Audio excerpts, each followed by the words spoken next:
Hey guys, right now we're going to be doing a live stream. Looks like no one's here right now, but this will be uploaded later.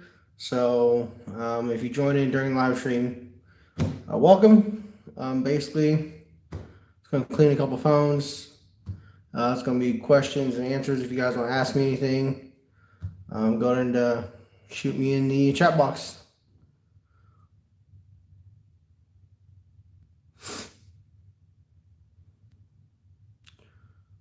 Hey guys, how you doing?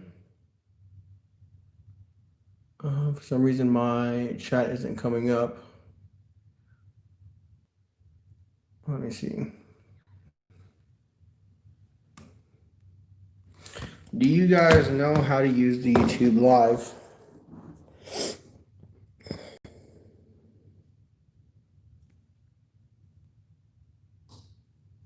Because for some reason it doesn't work. Oh, there we go. Hey guys. Let's say we got 6 of you guys right now. How y'all guys doing today? Basically just going to clean a couple phones. If you guys have any questions, go ahead and ask me. I'll go and try to answer them. CJ, pretty decent day. It's been pretty slow. Technically, work was pretty boring. Hey Rainey, how you doing? Roblox, how you doing? So I've been testing a couple phones out pretty much today. I cleaned some yesterday. I was pretty bored. So I figured I'd go and just do a live stream so I can answer. Yeah, I still have some Altel flip phones. I have a bunch of them. Drew, I think I do. My memory is kind of iffy, but I think I do for the most part. Thanks also. Let's see. I got my iPhone plugged in, so if you guys also comment on my regular videos, I will try to respond today. I've been trying to keep up with it, but between work and everything else, it's some days it's something else. I cleaned up this phone yesterday, and it's an LG VX8700, and I was using my alcohol like I normally do, and the keypad actually broke off. So I'm gonna have to look for another one of these. This one also has a bad LCD, as you can tell.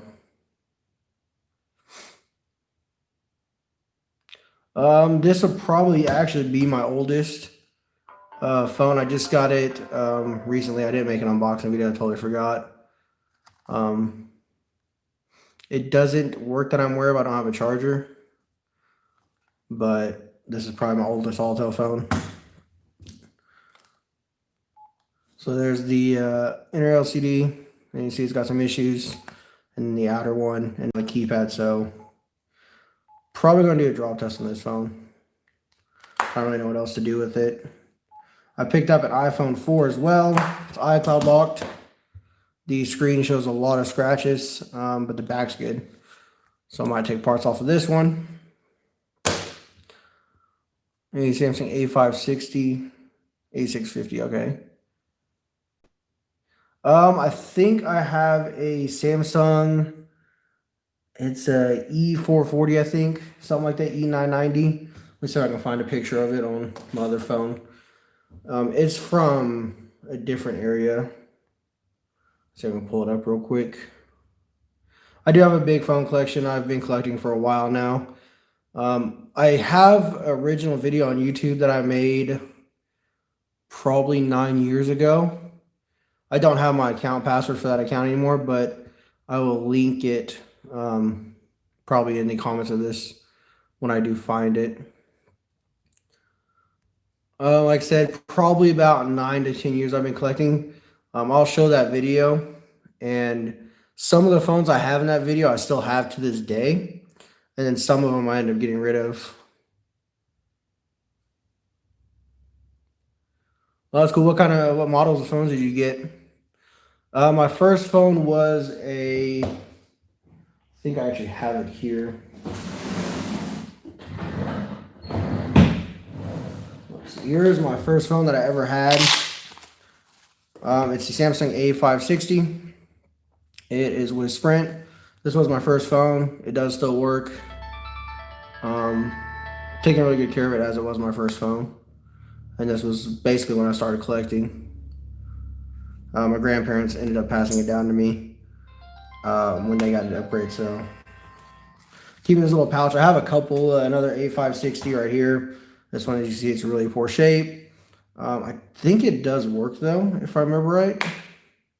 It's just really sticky. Let's see if we can take a look at it and see if it works or not. Some of these phones I've gotten on eBay unboxings recently, I haven't had time to do testing on, so it's been really, really slow. Let's see. What model of Alta phone do you have that's broke? The CDM 8910. I think I have that phone in the Moto 325i. Yeah, that was pretty popular back then. I always liked the metal on the front of that phone. So yeah, it looks like this thing does work. But it needs to be cleaned. It's pretty nasty. It's really sticky. As you can tell, I just got out of the shower and now my fingers are all dirty, so that's great. I'm trying to find that other phone real quick. See if I can pull it up. I think that probably is the only phone I have out of the United States. I think I have, yeah, see, most of my phones are Alltel, Sprint, Verizon. I have a couple US Cellulars. I got some Quest phones recently as well. Those, I got two Sanyo S1s that are on Quest. Here's a red one. And then I also have a black one on Quest. And then I also have a Sanyo Katana 2 on Quest. And that's basically all my Quest phones. Most of them are pretty much common carriers. I got US Cellular. I got a couple of them now. I have a lot of Alltel, Sprint, and Verizon. Cingular and AT&T are kind of together, so I have a lot of them as well. Yeah, it's, well, now that Sprint's gone, you know, technically because they sold out the T-Mobile merged. That's going to kind of, so I guess some of the Sprint phones are actually going to become rare technically in a way. So we'll see how that goes. Let's see.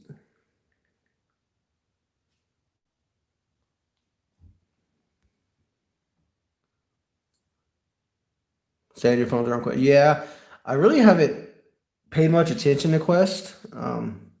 I really didn't know they were a carrier. Another carrier I found out recently was Rebel Wireless. One of my subscribers told me about them. I thought that was pretty cool that they were actually owned by Sprint or sold out to Sprint.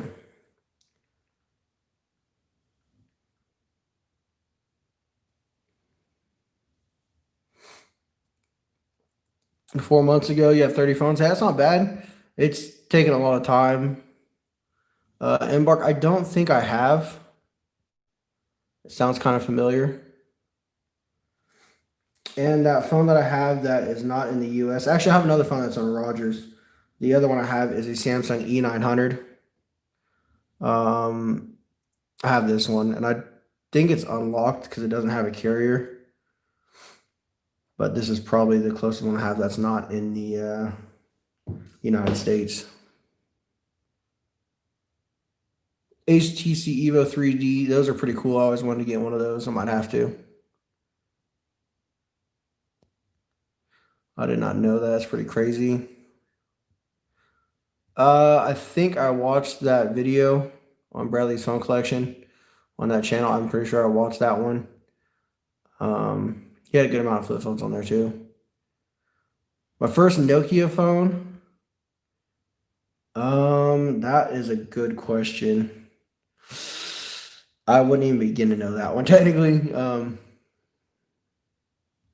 Yeah, I have a lot of Nokia phones. The recent Nokia phone I can tell you would be this Alltel device. It is a Nokia 2865i on Alltel. This is my recent Nokia device that I've got, and it works just fine. It's on Alltel as well. Nokia on Metro PCS. Metro PCS, they don't have a lot of their phones, but they're pretty interesting. More of my boxes. Yeah, I can show you a couple. So these are recent ones I've got. We got a Motorola L2, LG AX145. This phone actually has messages of AT&T when they took over the rest of Alltel. Got the LG banner. I still need to do an unboxing of this AX 390, Motorola Q, Blackberry Curve, and then that Sprint phone I was telling you about. That's right here. I'm gonna go to my closet. I'll show you the rest of my box phones. I keep these mostly in order. So these are pretty deep shelves, I would say, and they have most phones on them that are all boxes. Got my newer phones up here. My Note 10 Plus box, a Note 9, my Pixel 3 XL I still have. There's a phone in that S5 box. The iPhone 5s, they are on iOS 6, so they're up here on the shelf. iPhone 4 is on iOS 6, so it's up there. There's the box of my Galaxy Watch. I took it off because I just got out of the shower. Here's all my Alltel phones up here. I have them separate from the other phones in the collection. Got some Alltel lanyards and Sprint. Got a couple of them as well in here. And then some of my phones stay in here. I'm trying to get some bigger shelves because these ones, they got a lot of scratches from being in here because they're so stacked full. So I have a whole bunch in there. My higher end models, I keep them wrapped separately in there. And then all these drawers are filled on my desk. So some have tools, some have phones. There's a drawer up there I still got to go through and get them cleaned up and ready to go. I am recording on my Note 10 Plus, so hopefully my quality's decent. I know my Wi-Fi can be slow sometimes, so that might happen. Okay. Hey guys, it's my face. I guess it's a reveal now as well, so I just shaved. Okay. Oh, let me see. Let's see what's going on.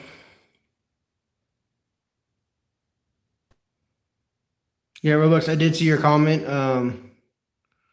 Let's see, let me go back up real quick.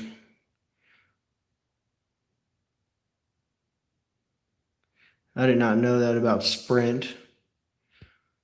I know Sprint used to be a railroad company, actually. I know, right? Now y'all see my face, so did you know you can actually, yeah, Red Pocket will activate some Sprint phones. I also activated a phone with Tello. The only problem is, although my phones show Sprint service, it roams off another carrier, and I can't actually get Sprint service where I live. Otherwise, I'd have Sprint activated. Yeah, I did a face reveal. I have, here's I think this is a Pantech device here. I have a couple of UT Starcoms as well. Like I said, it's probably the weirdest one I've had is a Qualcomm, but it's an Alltel, so I always take Alltel phones.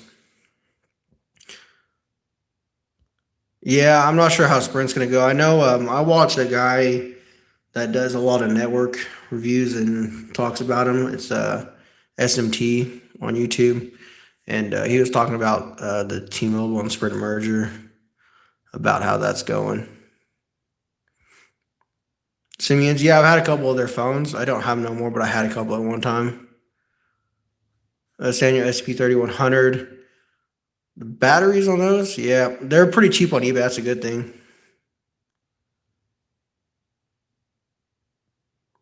I do want to get a Telus phone. I looked at a couple Razors that was on Telus, and they came in the box and everything.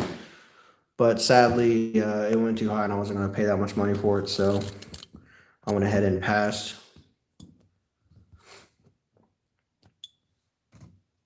Let's see. Sprint shouldn't die. I know Sprint's been around for so long. It's kind of sad to see them actually go because of how long they've been around. Kind of reminds me of Altel. I don't think Altel was as big technically as Sprint was for a while, and they weren't as around as long. But I'm definitely gonna miss Sprint. Yeah, tripod definitely helps. I just gotta use my tripod sometimes. You sell to us. I've actually dealt with them a lot on eBay. There's a couple more I've dealt with on eBay that are pretty decent. Cleario phones. Never heard of them. I'm gonna have to check them out. See what's going on with that. AT&T, sadly, I don't get AT&T service out here. I don't get T-Mobile service, and I don't get Sprint service. So it leaves me down with Verizon. And I use US Mobile. It's basically run off Verizon towers, and they also run off T-Mobile. So Verizon is really the only place I get service out here. Otherwise, I probably truthfully would have had Sprint service because I did like their plans. Their Kickstarter plans they had for a while was pretty cool. But I never got that lucky to use them. Get T-Mobile and Verizon only, yeah. Yeah, Sprint's been around for a while. Yeah, I can't believe they used to be a railroad company. I think it was Southern Pacific Railroad something. International Railroad Traffic. I don't remember what it was, but it was something. It's pretty crazy.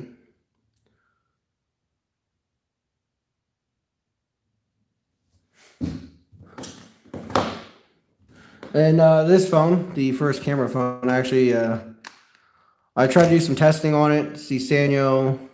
Oh, yeah, camera's over here now. The SEP, I don't know why it's so blurry, 5300. I tried to test it. It won't charge. I'm pretty sure it's the battery. The battery's pretty swollen. Found one on eBay for $8. I need to pick it up. And then also this hinge cap has a crack right here, which is pretty sad. But hopefully I can get it tested because I like to see this work. I need to make a review on these. Got a couple phones over here I got cleaned last night that I need to make a review on. I got that LG decoy. I got it working somewhat, so it's cleaned up and ready to go. The slider is kind of stiff on it for some reason though. I did take it apart and clean it, but it's stiff for some reason. I got a LG V20 that needs to be worked on. The digitizer is bad, so I need to figure out what's up with that. Yeah, technically, Singular never died. Singular actually merged with AT&T, but AT&T kept Singular's name for a while, and then Singular actually changed it back to AT&T Mobility, which is what they are today. The stream froze.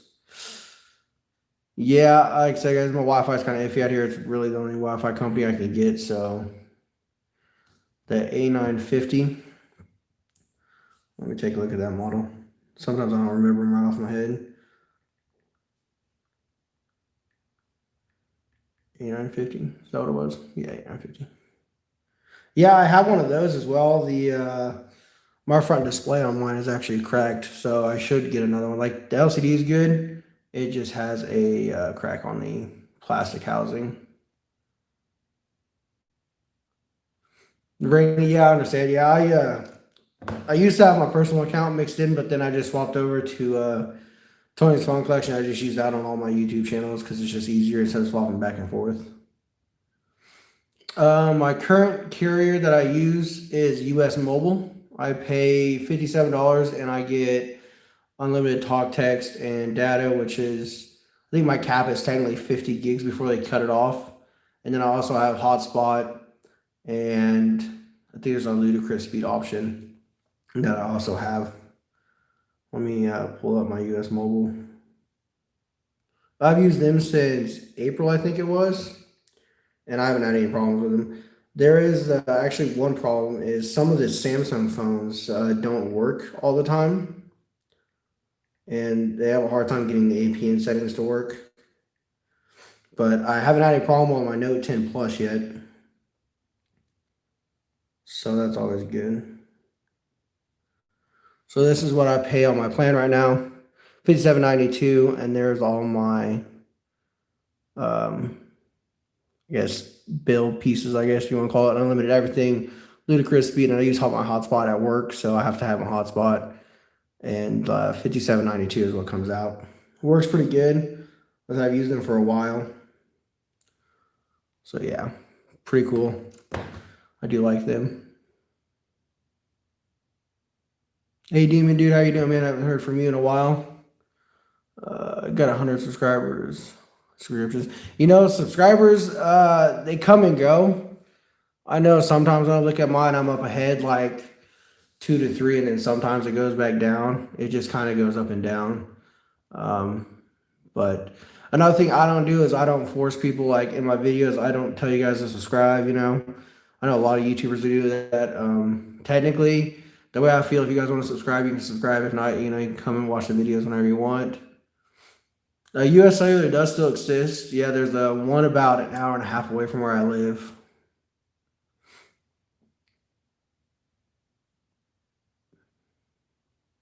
Yeah, you know, I didn't really plan on making a YouTube channel. One day I just uploaded some videos, and then I think it was David YT99. He gave me a shout out, and I think it was really when I only had like 5 or 6 videos posted that I started getting some subscribers. One of my first subscribers was Ivan Murrow, and he actually won a giveaway. I used to do giveaways, but James ended up winning a giveaway, and I tried to ship the phones out, and he was in a different country than what I live in, and they sent him back and said they wouldn't send it out of state or out of the US. So I kind of quit doing giveaways because I felt it was technically unfair to, you know, do a giveaway, and I couldn't really ship them worldwide. So that's kind of why I quit doing giveaways also. US, they did change their logo, which I was kind of surprised. Impulse Verizon, I think Impulse was like their prepaid before they called it Verizon prepaid. Thumb Cellular, I think I've heard of that. I think maybe one of your videos, I think you said something about it, but that does sound familiar.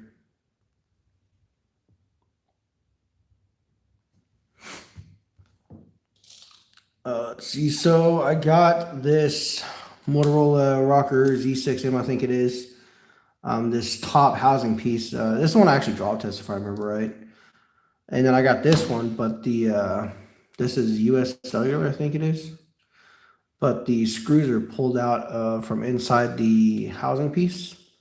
So I'm hoping that I can take parts off of this one to fix this one. I picked this one up from an eBay seller. I think it was like $6, $7, something like that. I don't have a Rocker E1. I've been looking at a Rocker E1, and I think it's a Rocker E8 on T-Mobile. I've been trying to get one of them.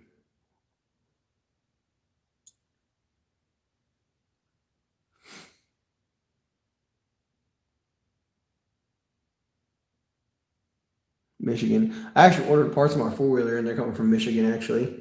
That's pretty crazy. So yeah, this is a US Cellular. But as you can see, like I said, this housing just kind of, you can pull it off because the screws are broken on it. So hopefully I can get that fixed. I have a whole bunch of these. I don't think I have a US Cellular version though. So I'd like to get this one fixed. So I guess we can probably mess with this, see what we can figure out.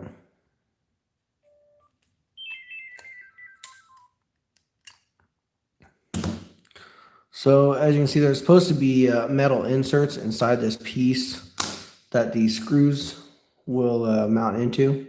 As there's one right there. The other screw is missing.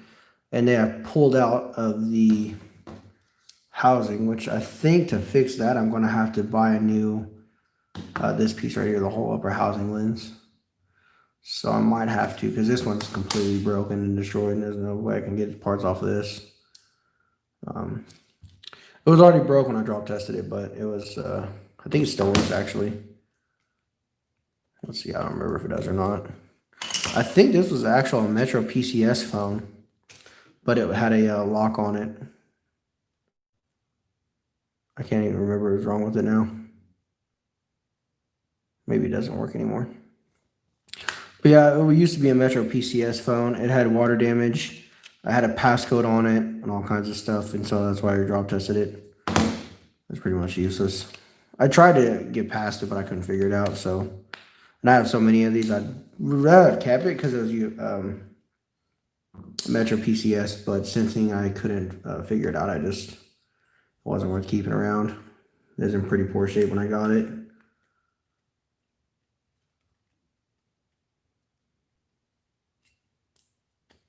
There's that back here. Yeah, I might have to see if I can find a housing piece and order it so I can get that fixed.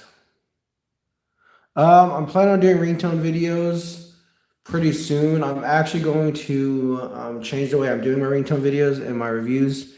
Instead of it being a short review and then a ringtone video separately, I'm probably going to do them all together. So that way it's one video and it won't be as much as like, different separate videos all the time. It'll just be one video. Everything will be in it. I'll probably give like some details about the phone. Like, the year it came out, some of the specs on it, and just kind of combine it all in one video to make it easier. So I haven't done ringtone videos, so I'm trying to figure out how I want to do that now. Going to real school. I know here where I live, the state school is kind of off and on. I know there was a COVID case up here, so they technically closed down school recently.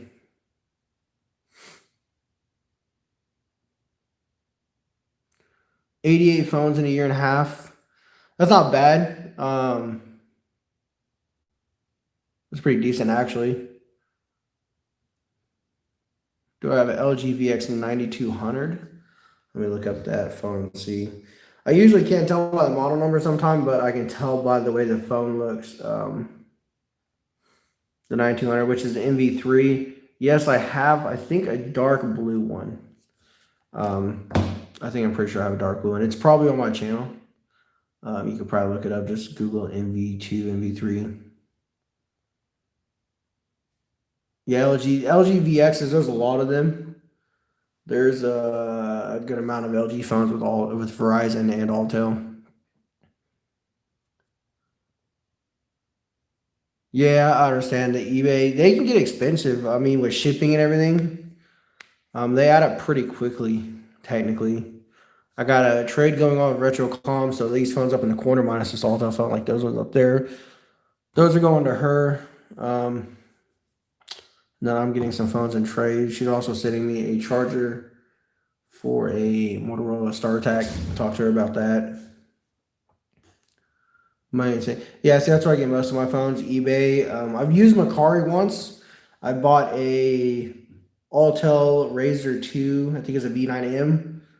And it was the first time using Macari. I bought it. The guy never messaged me back. He never said anything. He never shipped it. And so they ended up just sending me my money back. So that was like the only time I used Macari. And I probably haven't used it since then.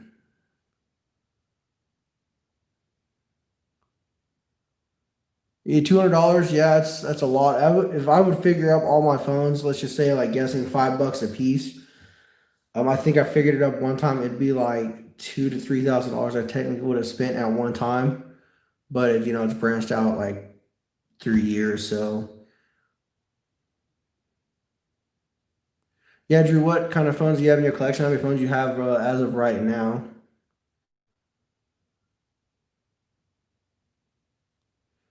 Garage selling, yeah. I don't do a lot of garage selling here. Like I said, the town I live in is pretty small, and not a lot of old phones get around here. I wish I had recycling centers and stuff like that would go out. We have a recycling center, but it's not big, and people usually don't throw out electronics like that. Yeah, that's a problem with a lot of the phones I have. Some of them I have chargers for. I mean, I have a whole box dedicated to chargers, and yet every time I look for one, sometimes I barely find it. It happens more than it should technically, because I feel like I should have every charger at this point, but like the Motorola StarTAC, I still have a charger for it. There's a Kia Seraphone I don't have a charger for. But I also have this little battery thing that I use. Here it is. So it would have a positive and negative. You would take your battery and you line it up in here, and you line your terminals up to your positive and your negative on your battery, which is usually somewhere written on there. So there it is, positive and negative. You line it up, and then you plug this in, and it would actually charge the battery without having to have the phone charger. So once your battery is fully charged, you could just swap it into the phone, and it'd be fully charged. Some batteries won't work with it. Like if you notice the battery with the built-in battery cover like this one and this LG Voyager, because there'd be no way to mount it in there. But for the most part, it works pretty well. I've used it a lot on some phones I know the chargers for. It works pretty good. I keep it kind of in my little drawer with my other batteries. Hey James, how you doing? Samsung phones, I smashed a lot of Samsung phones. They're pretty easy to get technically.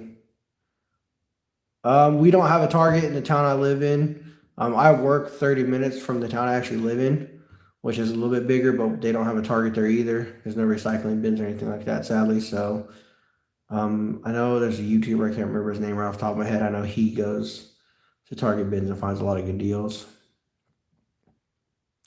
Well, happy birthday, I guess. Late happy birthday at this time, but nevertheless, right? FCC fined T-Mobile. Not surprising. I know their network's been out for a while at one time for the trying to merge the two companies together. I don't think that went very well. The 3810, those are pretty popular Sanyo phones. This is a Sanyo phone I got recently, which is pretty weird. It's a 3820, and it's a Sanyo phone. As you see, Sanyo branding all over it. But I'm guessing Kyocera bought them out or something because it says by Kyocera. I thought that was pretty interesting on a Sanyo phone. I just got these cleaned up. I need to find back covers for them. Checked on eBay and I can't find the back covers, so I don't know where to get some back covers because I got two of them. I got this dark bluish color one, and then I got this greenish, grayish, turquoise looking one, and I can't find back covers for them. I usually don't make videos on the phones unless they're somewhat complete because I don't know, it just kind of takes away from them. Kyocera bought Sanyo. I was wondering, like I said, when it said buy Kyocera, I was assuming.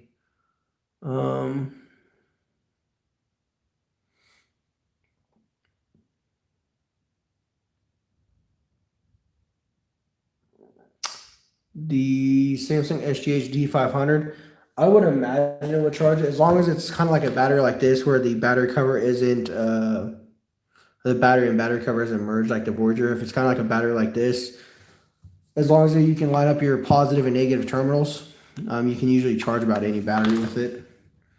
We can try a battery that I have just laying around. So we'll line up our positive and our negative terminal. Like I said, most batteries show them which terminals to connect to.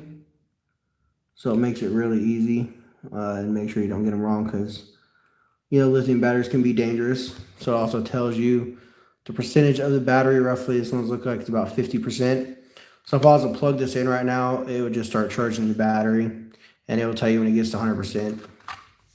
Works pretty good. It does have a USB port on there, but it's really slow. So I never use that. I just use a regular power brick.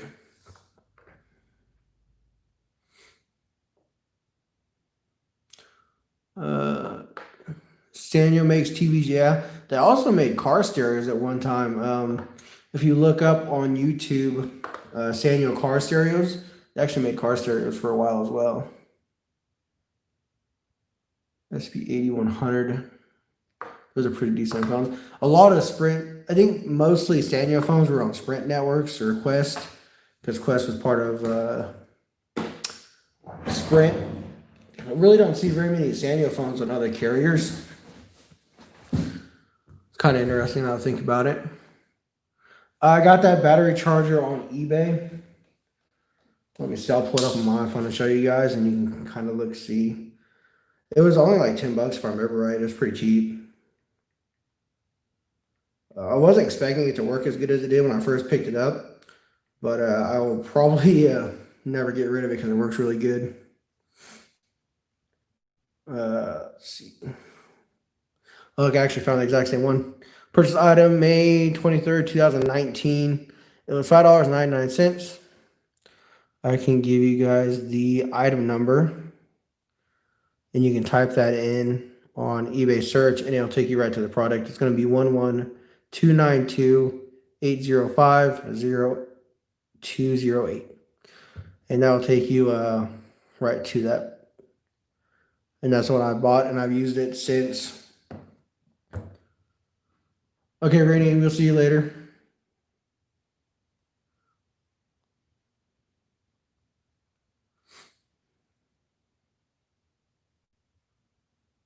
Yeah, that could be. I know we're not too far away from Colorado.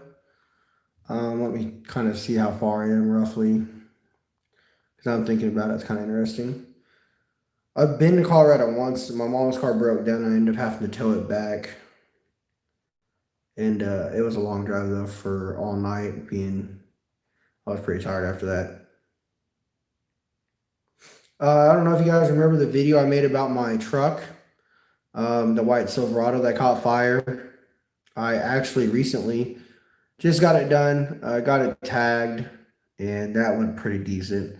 I'm 7 hours and 55 minutes from Colorado, so technically not too far away from Colorado. Thank you, Butter. I've got a couple cars. I'm trying to figure out. I'm probably gonna end up selling my Suzuki I have. It's starting to have a lot of problems, and I'm kind of running out of money and time to deal with it. I got an '08 Pontiac G6 GT. I got a motor for it. I got to replace it. I bought it that way with the bad motor. The truck, finally got it done. That took forever. I was really busy on that. And then I have a '08 Honda Accord two-door. I think you guys see me throw some phones out of that car a couple times. And my key recently snapped off of my ignition, so I've been working on that. It took forever. Stop Kyle 04. Yeah, I used to watch him a lot. My dream car back in the day was a '04 Dodge Stratus two-door. The two-door Dodge Stratus was made by Mitsubishi Motors, and he was the first person I checked that car out on YouTube. And then I actually bought two of them a couple years ago, and one was the RT and one was the SXT package, and they were both manual transmissions. Love the car. It was really fun to have, but it had a lot of problems. Dodge products usually have a lot of wiring issues, and that was known for it, so I had a lot of problems with it.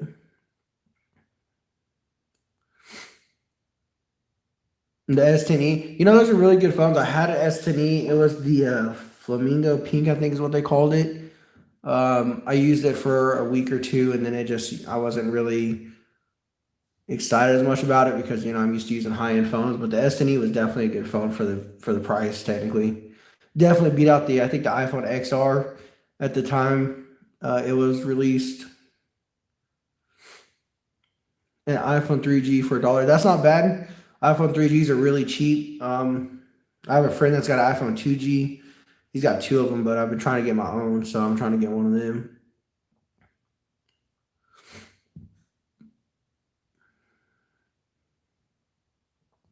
World of Phones, how many phones do you have in your collection as of right now? I'd be kind of interested to know.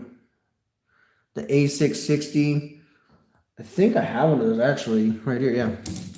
I don't really know anything about this phone. I got it in a lot. I haven't tested it. The battery probably boils down because it's really bad. So it probably needs a battery. I think I have a Samsung charger right here. Maybe that might fit. Let me test it out real quick. See if it's the right charger or not. So I was messing with this Samsung phone yesterday. So I had my charger out right away.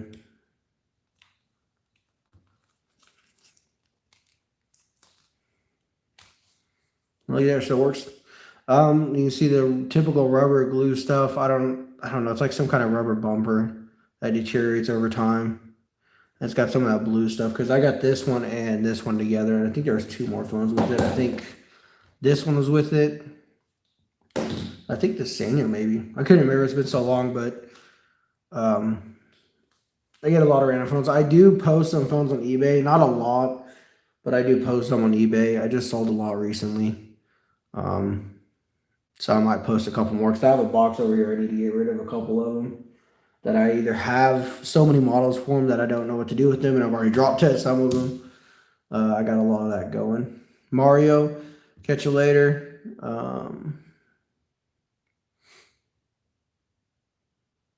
Let's see what we got.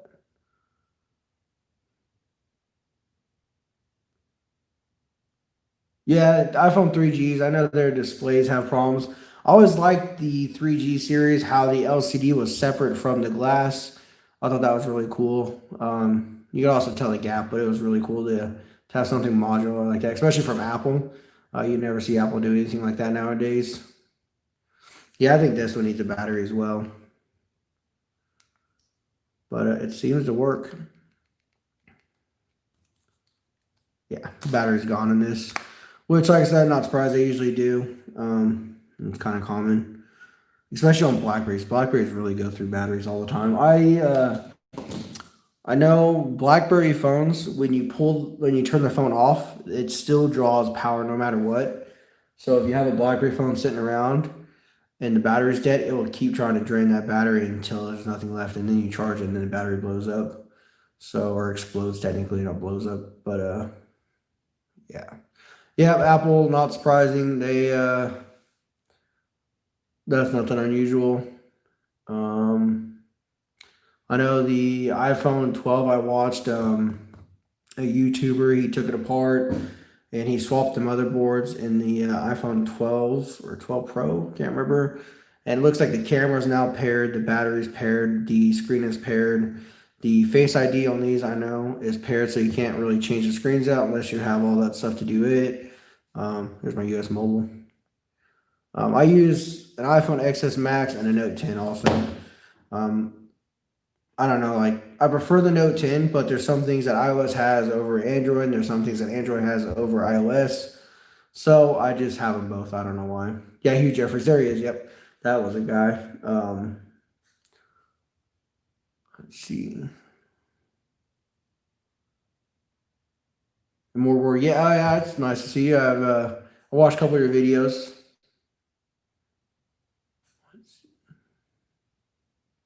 I don't have a sidekick. I wish I did.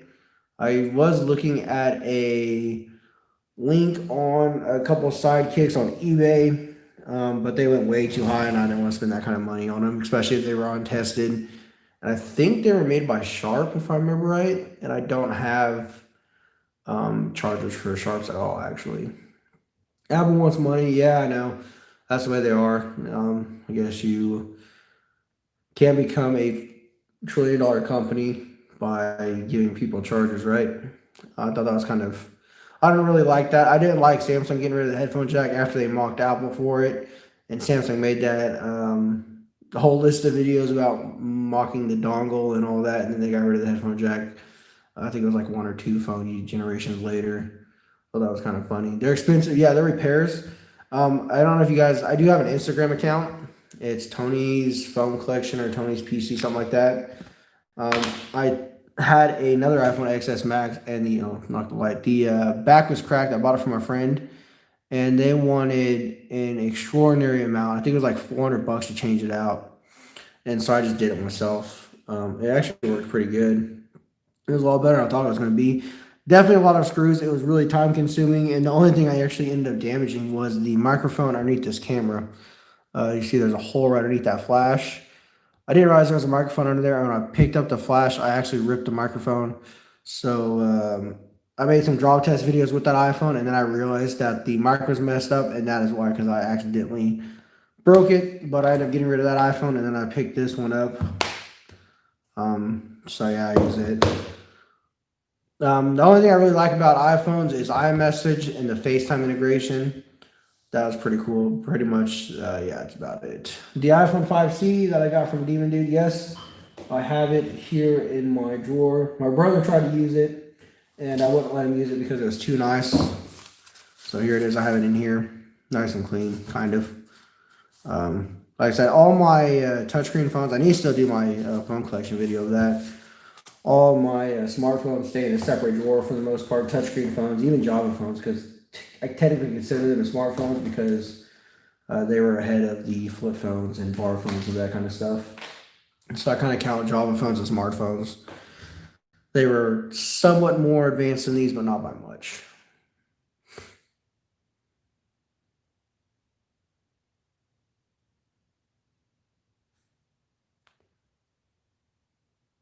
Yeah, Apple, I don't know, like the AirPods I know are basically impossible to repair.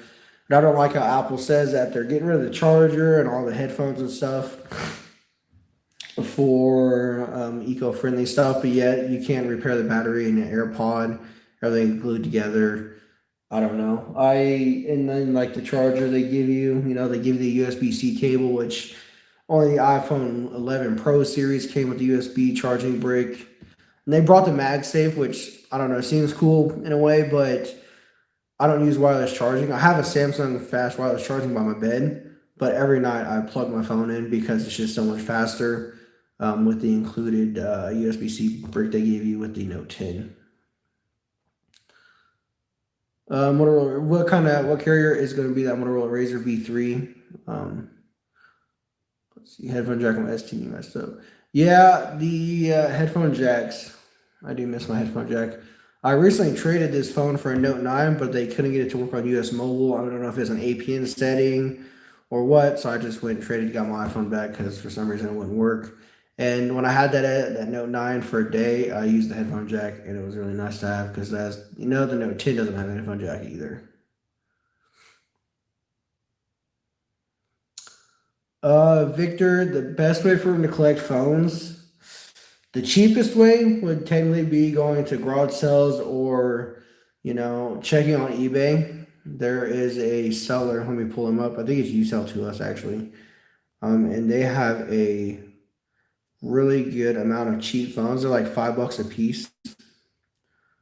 The only thing is some of them are untested. They don't have batteries, but they're cheap, and it's basically the best way to start. Let me type in their information. I've bought a lot of phones from them as well over the past probably year.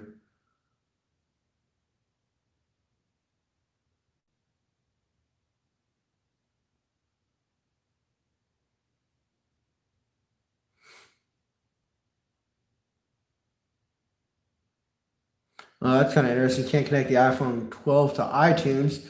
Yeah, like I said, I don't use AirPods either. Like I said, literally, this is the only Apple product I have is this XS Max besides my older iPhones, but they're not really usable for that. This is the only Apple product I have. I don't have the Apple Watch. I don't have the AirPods. I use the Samsung Galaxy Buds Plus. Like I said, I'm more of a Samsung user, but some things the iPhone has, like iMessage and FaceTime and stuff like that, that works really good.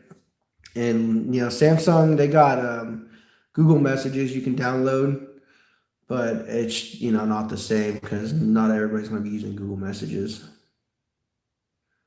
Yeah, wireless charging, like I said, don't really like it. The reverse wireless charger on my Note 10, that's pretty cool. I've charged my iPhone a couple of times with it, and I charged my friend's iPhone 11 Pro Max with it because he never charges his phone at night. He always goes to work and it's dead, so I was using my phone sometimes to charge. T-Mobile, yeah, I think John actually he retired right after they took over Sprint with the merger and everything. John left, and I think it's Mike Siebert in there now, if I remember right.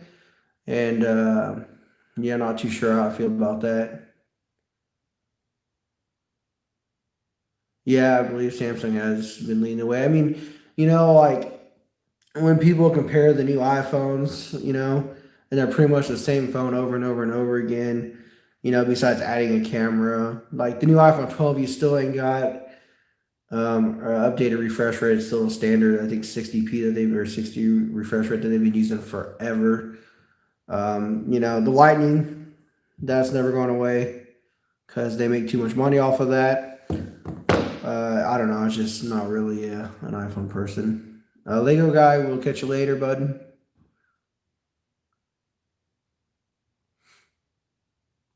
The Bud Lives. I wanted to try them because I'm more of an active person. I don't know how they would work. Like I said, I go quad riding and I have my Galaxy Buds Plus in sometimes, and they stay in while I ride on my four-wheeler, so they're pretty cool for that. No, I haven't got any phones from Target or Best Buy bins. Like I said, we don't have a Target or Best Buy even close. I think the nearest one, the nearest Best Buy would be probably 2 hours away from me. Um,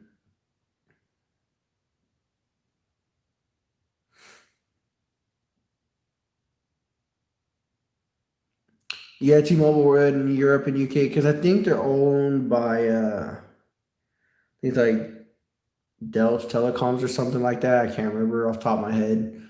I know they're owned. I know Verizon, I think, owns Vodafone, if I remember right. Out of states, I think they own Vodafone, if I remember right as well.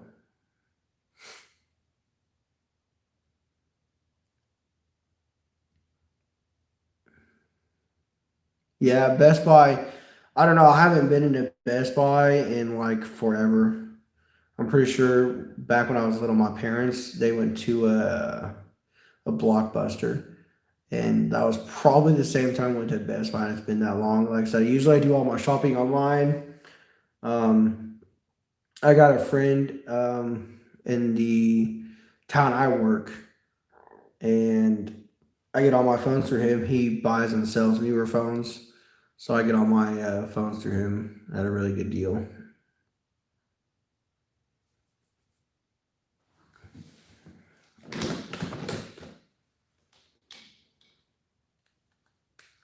I don't know. I wondered because I picked up this LG AX 8600. I think I'm pretty sure that's a model number. Yeah, 8600. This is a gold one. I picked this up on eBay, and the seller lived in Ukraine, which I didn't think they had Altel in Ukraine. So maybe he was in the States and then he moved and this went with it. But I did check his other listings. He's got a couple other Altel phones as well. So that's kind of interesting. I don't know if they have something at one time up there or something like that. That's pretty crazy though. Yeah, there's the parent company of T-Mobile. As I knew it's something weird. It's kind of unusual, but yeah.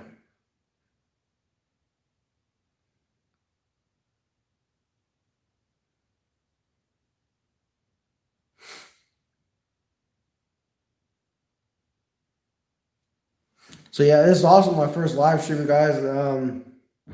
Haven't done a live stream before, so I figured, haven't made a video in a while. I figured I'll let you guys ask me some questions and I'll hop on this for a while because it's been a while since I made a video.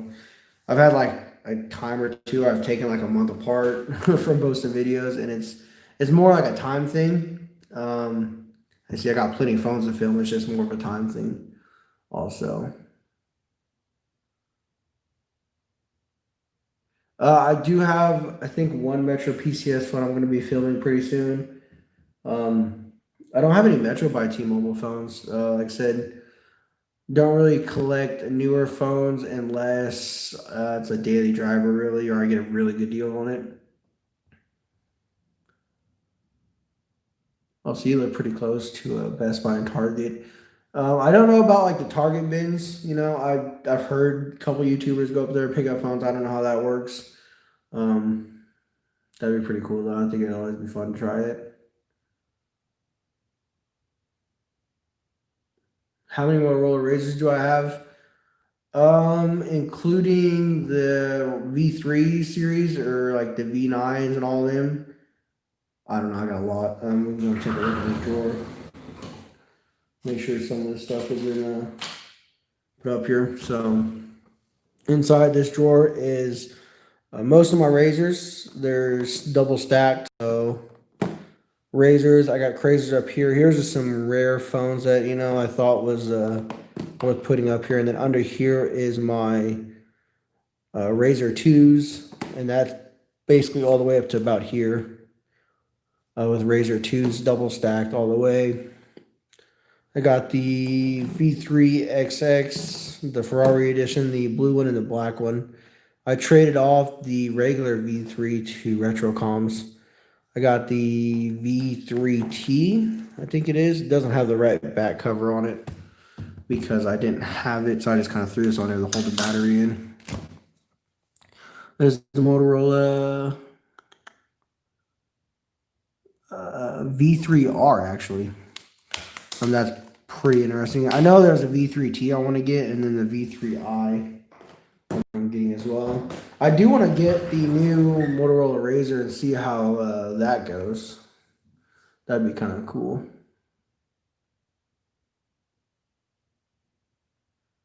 Yeah, I do have a lot of phones. I've been collecting for a long time. Yeah, I know, right? Like the live stream, I figured I'd give it a shot. We'll see how it goes. Like I said, my internet's kind of iffy, so I didn't know how it was going to work, but it seems to be doing pretty good.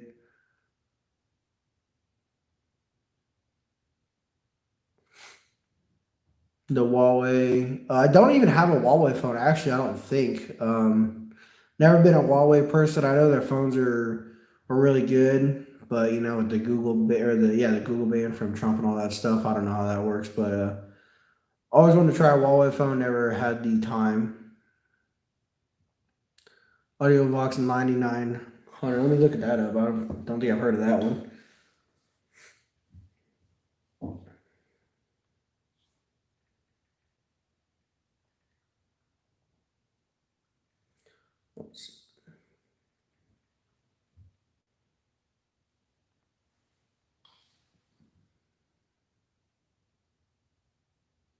The flea market. Yeah, you're okay. Yeah, that's for the flea market. We have one in the town I work in, but I've never gone to it. That does look like a pretty rare phone on that audio box. I don't think I've ever seen it, and it's pretty cool. Not a bad looking phone. J3. J3s, they're pretty common. I guess like Samsung's cheaper Galaxy phones are kind of all over the place. I should collect international phones. It's just like I said, it's hard to get them. The shipping, the overporting, and all that stuff is just the importing stuff. That just takes a long time, and they're pretty cool. Some of them are though. The SVU case for the S4. Um, I have the on my Note 10 Plus. I have the Galaxy. I can't think of the case name. It's that one that lights up. Flossie Carter reviewed it on his official Samsung case line video. I think it was the last case. After I seen that video, I knew how to get it. I picked it up for 25 bucks on eBay used, and it had a Spigen Neo hybrid that came with it as well. And I used those. Are actually my two favorite cases for the Note 10.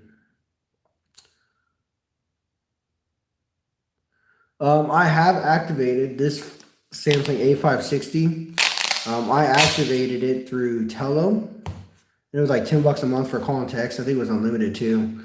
But sadly, like I said, I activated it an hour away from me where I knew there was Sprint service. It activated. I was able to call off of it. I was able to text off of it. But the minute I got back to where I live, it would go on roaming and it wouldn't work.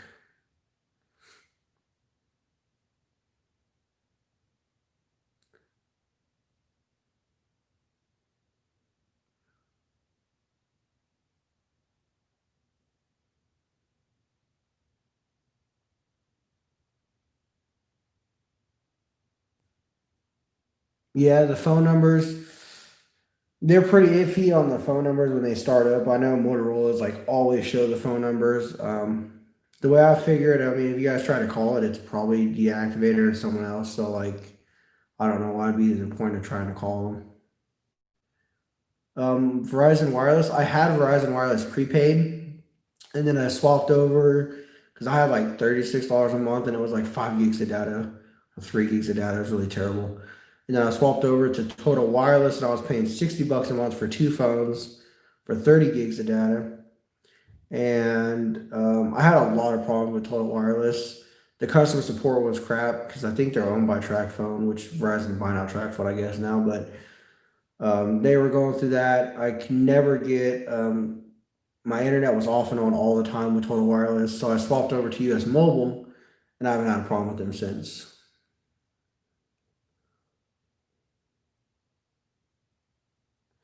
I do have a Samsung SGH video coming. It's going to be an unboxing of a Samsung T-Mobile phone, actually, exactly. It doesn't have a battery, but I will try to find one, and that would be pretty cool.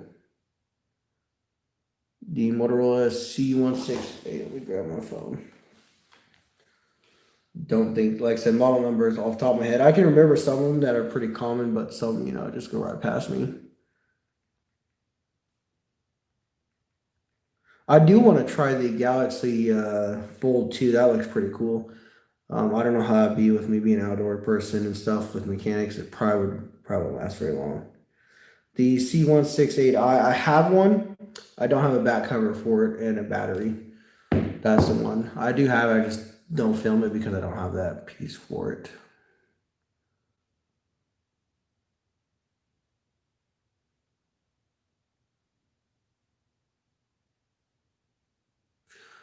Giving out your phone number. I thought about doing that, like activating another phone with like unlimited call and text, and not using it technically as my daily driver, just a phone to have activated. Like the Pixel 3 XL I have, it's cracked front and back, but it sits on my bed, and sometimes I record some of my slow motion videos with it and stuff. I thought about doing that, but I figured if anybody wants to hit me up, I have an Instagram account now, and you can private message me on that. That's how I do it now. Let's see.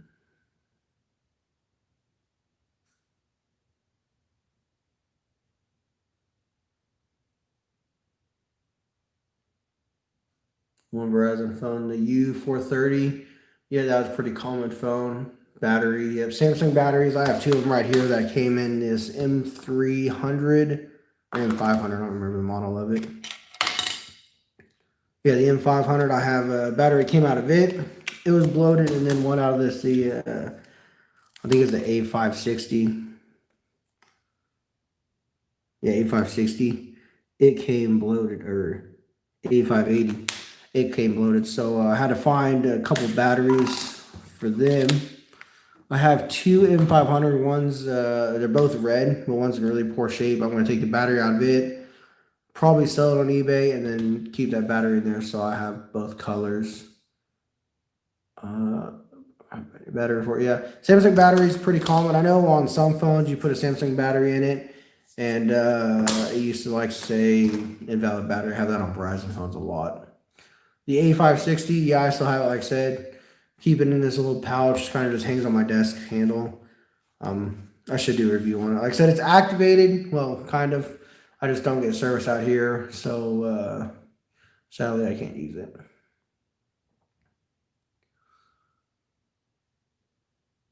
The S8 Plus, I used them for a while. My brother had a S8, he broke it, and he just upgraded to the Note 10 Plus recently. Yeah, Go phones they're pretty cheap on eBay. Incoming call videos. I thought about doing that, but on the older phones to activate them, you can't really activate Verizon phones. It doesn't really work too well, sadly. The E316, that sounds familiar. Is that a T-Mobile phone?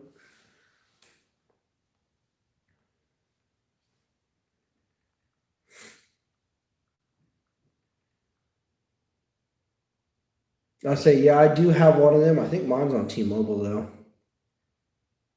I don't know. It looks familiar to the one I have on T-Mobile. I could be wrong, though. The MT310. I actually looked at that phone on eBay. It had the clear plastic case, and it was the phone. I actually looked up that on eBay. I had it on my watch list, but I went with a couple other phones, and I didn't go for that one. Samsung M300. That's a pretty good first phone. I used that phone personally for a while as well. Mine was the silver one, but now I have the silver and red. AT&T, yeah.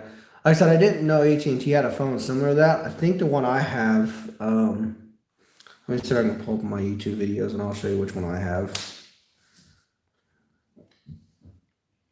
I can't remember the model number off the top of my head.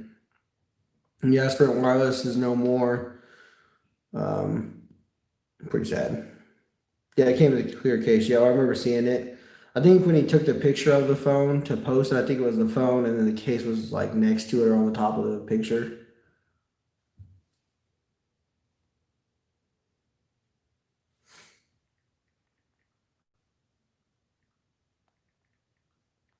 Like, truthfully, when I look up to see if I have a phone model or not, I literally just type it on YouTube on my YouTube Studio or pretty much anywhere on my YouTube and see if I have that phone, because I usually make a video on each phone I have, and that's technically the easiest way I do it, to look up phones I know. Ton of those LG. LG, I don't mind them. Samsung is actually technically my favorite carrier, like favorite phone manufacturer. I have a lot of Samsung phones, and I still use Samsung to this day. So it's pretty much my favorite carrier, my manufacturer. Favorite carrier would have been Altel. I guess now it's part of Verizon technically, so I guess it's Verizon now in a way. Yeah, that's pretty crazy. We wanted the same phone. I remember, like I said, I looked at it and everything, and I'm trying to find the Altel version of that same phone. Samsung A107. Let me see. I think it's that an AT&T Go phone.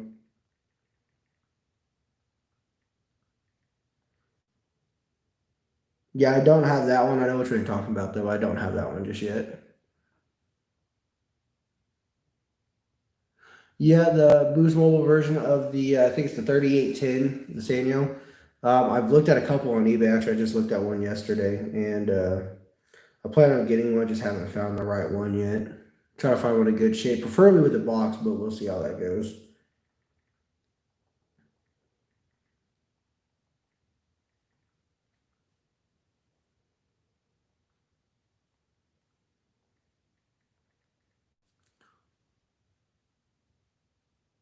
Samsung R311 sounds familiar. I think it's a Metro PCS. Let me take a look.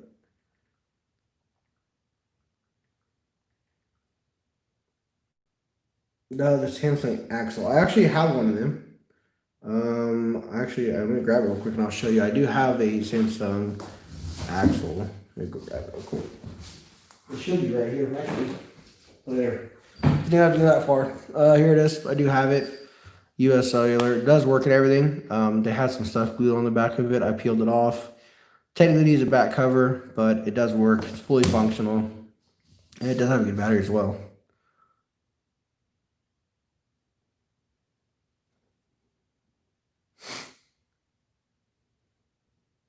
The Rocker E1, yeah, I would hold on to that. They're pretty good phones. And yeah, I will do a review of this one. Like I said, I have all these phones basically on my desk.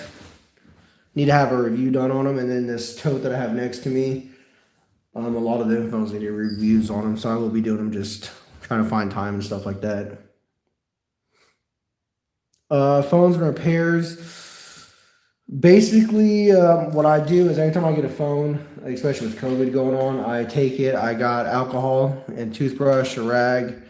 I will clean it thoroughly. I'll get as much dirt and grime as I can out of the speaker holes, the charging port areas and stuff like that. Get them all cleaned up. And then I'll see what kind of repairs need to go. If it's going to be worth fixing, or if I'm just going to use it for parts. I have these little labels here I picked up, and if they use it for parts, I mark what's wrong with it, and then I throw it in my drawer of parts phones, which I have a lot of too. Go phones, yeah, AT&T Go phones, they used to be sold everywhere. Like, it's kind of crazy, you'd walk into a Dollar General and they'd have AT&T Go phones for like 20 bucks and get a really cheap plan on it. It'd be pretty cool. Yeah, and I changed to AT&T prepaid. The U340, that sounds familiar.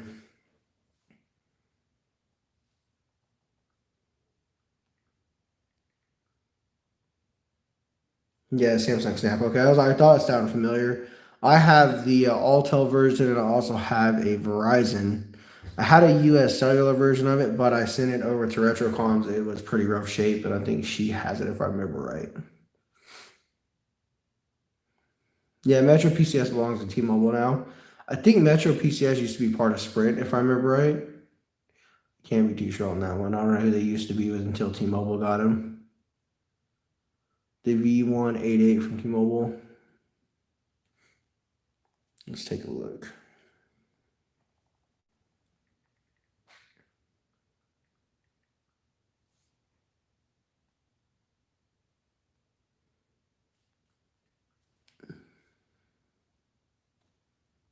The V188. Yeah, those are pretty good, pretty different looking Motorola phones. I did look at one actually. Um, and I always kind of wanted one that's just different looking. Hi to the person in the chat just joined. Welcome. The Sony Ericsson T506. I don't think so. I don't have very many Sony Ericsson phones at all. I have the Sony Ericsson Equinox, which I had a car. That was a Chevy Equinox as well, which is pretty funny. And then I have this one I actually got recently. This is with Singular. I don't have a battery for it if I remember right. Well, I had a battery, I didn't have a charger. I can't remember which way it was. Yeah, I have a battery but no charger. So I gotta get a charger for it and see if it works. But that's a couple. I only have I would say at the most 5 to 10 Sony Ericsson phones.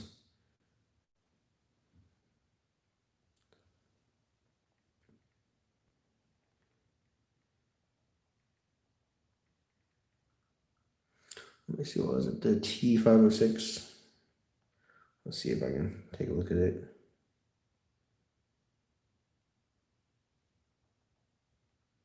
Like I said, I've been working on collecting all of the Altel models, and that's been extremely hard to find. I got a good amount of them, as you can tell, but I'm still missing a couple.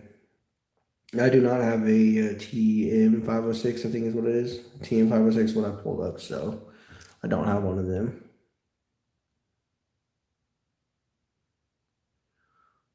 That's cool. How big is your phone collection? How many phones you have total? And now it's 18. Yeah, I use Clorox wipes. I would do that. Yeah, probably not a bad idea, like I said, especially with COVID going on. Yeah, I don't know. That's a whole other thing going on with that. And no problem nights. Yeah, like I said, I'm always down to do phone trades with people. My email address is in my channel description. And then also, I need to put my Instagram in there. You can also hit me up on my Instagram. You can message me on there, and we can also talk about phone trades. V400 on Singular.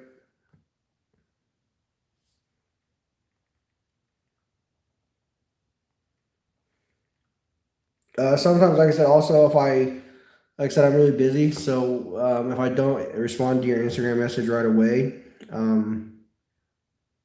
it's not really that I ignore you. Just sometimes I get really busy and I kind of forget about it. And then I go back and I'm like, oh, whoops. V400. I think I have a V400. I'm looking at a picture of it. I think I have one on Singular. Any rare phones that you got? It's a good question, technically. I think a lot of my Alto phones, I know a couple of them are rare. I also got, this one's a recent buy. It was this Sony device. It is, I couldn't even tell the model. I think someone told me before when I did the unboxing of it. This is probably the weirdest, rarest phone I have, maybe. I do have a couple other phones that are rarish in a way, like this one, which was the first camera phone in the US. The LG Rhythm on US Cellular. This is the pink one. I have the black one and the white one. I picked up the white one on eBay. This one right here. $17. It's a pretty good deal on it. I actually used the black one when I first got my Honda Accord because these have built-in FM transmitters. I put my SD card in it, loaded some music on it, and I actually used it as my FM transmitter recently. And that worked pretty good, actually. I was kind of surprised for being that old. Yeah, like I said, I've been collecting for a long time, so I do have a big collection. I don't know if you guys seen my recent video, recent-ish, of the phone collection update. That video, guys, took forever, and like I didn't even really do much editing because it took so long to film that I had phones all over my office floor, and I left them there for like 2 days because I really didn't want to pick them up because it was forever.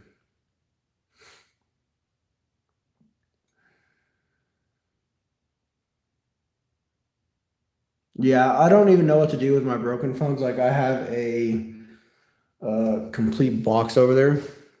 That one right there. This box is full of chargers. There's the other total phones I need to go through. That box is full of just complete parts phones. and I have no idea what to do with them. Like, most of them are broken, bent, smashed, cracked. I have no idea. There's iPhone parts in here that have been stripped. Drop test phones, bin test phones, and I don't really know what to do with them. So they just sit there in the corner and enjoy their little time. One day I'll figure out what to do with them. I was going to post them on eBay, but I don't even know what they're worth because they're all broken. So the LG Bliss from US Cellular, I looked at a phone lot and I kept putting it off to buying it. And when I had money to buy it, it already sold, and it had a Samsung Bliss. It was pink with the US Cellular. Really wanted to get one.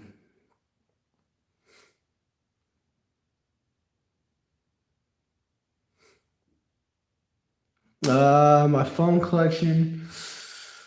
That's a lot of phones. I think at one time I counted, it was 400 to 500, and I've added a lot of phones since then. So I'm gonna guess, off the top of my head, around 600 to 700 phones in my collection. And that's working ones. I do have, like I said, a drawer full of dead ones. Here they are. This is going to be either phones that are parts, they don't work. This one I did a draw test on, it works, it's just in poor shape. So we got a tote of good phone parts. There's the NV2, I think. But this one I got from someone on eBay, and it looks like it was submerged underwater. There's like water underneath the screen. Good frame. The body on that phone is in mint shape, but it doesn't work. We also have this Sony Ericsson. I don't have a battery for it, so one day I'll be able to test it.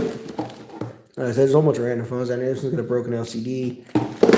But, yep, that's basically my parts drawer. I got S4s and stuff that I've taken parts off of. There's some S5s. The CU500 I got from Retrocoms that I mixed my parts with to make one work. Got a bunch of parts there as well. Can you email? Yeah, I can email you my link to my eBay store. I'll also put it in the description sometime. Actually, I'll just show you what my eBay store is real quick. I only have one phone posted because I sold one. I haven't really added another one. There is my eBay store. It's Tony's P.C. phone collection for short, 2014. And like I said, there's the phone that I have posted right now. So you guys can check that out if you want. Like I said, T-Mobile doesn't get service here, sadly. Otherwise, I would probably try T-Mobile. I know everything's going good with them, kind of, minus their network shuts down for trying to migrate Sprint together now.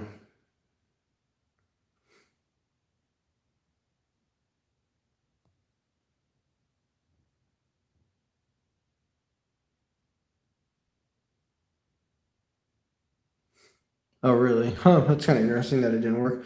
Make sure everything's lowercase. I know sometimes that matters. Like I said, it's lowercase Tony's P.C.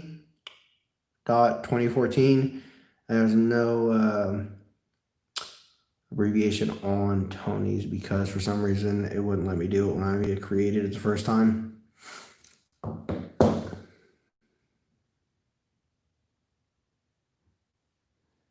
Oh, like I said, I do got some phones I need to post on there. Here's the boxes in. I really don't know what to do with these. These are probably parts phones or something. I'm just taking stuff off of. Minus this tape. So here we go. We got a Samsung Blackjack. Don't know nothing about it. No battery in the back. Gotta post it. This is a Nokia 5165. No battery. I think this one actually works just fine, but no guarantees. This is the HTC Hero I drop tested, and then I put it in the tailpipe of my Honda on the way home and melted the top of it, so that's pretty funny. I really didn't think my tailpipe was that hot, but yeah. Here is a Blackberry. I don't know what's up with that screen. It looks like there's something in it. Don't know nothing about it. Pretty poor shape it looks like. Here is a Samsung SCH 3500. I already have one of these, so I don't know anything about this. I'm just going to sell it. LG, I think this is a C2000. Yeah. I got this recently. I took the battery out of it and put in my other one, and I don't know anything about this. I don't think the LCD's messed up or something, but like I said, I was gonna release these all untested. This one never could get it to boot up. No power, nothing. Kyocera K1 or 2135. It's a Verizon 5. I think this is the one I drop tested too. I broke my battery for the other Kyocera I had drop testing it. I picked this one up from an eBay seller. Paid like $7 for it. It actually works just fine. It's just in really poor shape. And then I ended up buying that one up there that has the box, so no longer need that one. And then these A640, if I remember right. Yeah, and this one works just fine as well. I had used this one like this personally for a while. Done a lot of ringtones on it, and then I lost it, and I ended up finding it. So I need to post those, but it kind of sucks with eBay because, you know, you got to pay for shipping up front, and then you eventually get your money whenever they get sold. So Samsung Infuse 4G. I'll catch you later tonight. Looks like you got to go. Let's see. Yeah, like I said, T-Mobile, and like I said, don't get service, so sadly I'll never be able to test them out. US Mobile does have a GSM side, which is with T-Mobile, but it doesn't do me no good because I'm getting no service out here. So the Samsung Infuse, let me take a look. I think I have the Infuse.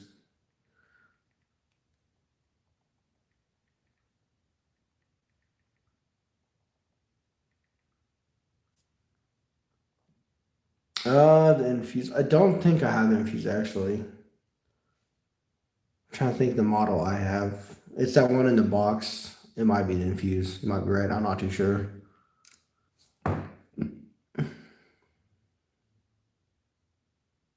Yeah, HM400. Yeah, I think I have seen one of those to N400. I think it's blue if I remember right. Blackberry phones, yeah, I don't know. I've had a lot of problems with Blackberry's phone software. Some of them. Metro by T-Mobile.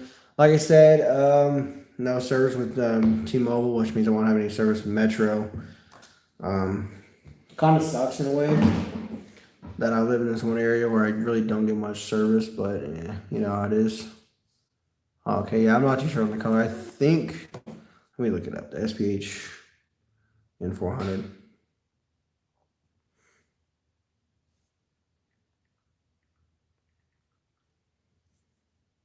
Oh, okay, that is newer. That is different. I don't think I've ever seen this one, actually. It's got a color screen on it. Got a little joystick. Oh, see, that's they do have a blue one. This one I was thinking of right here. That's that blue one. I might have to look for one of them sometime.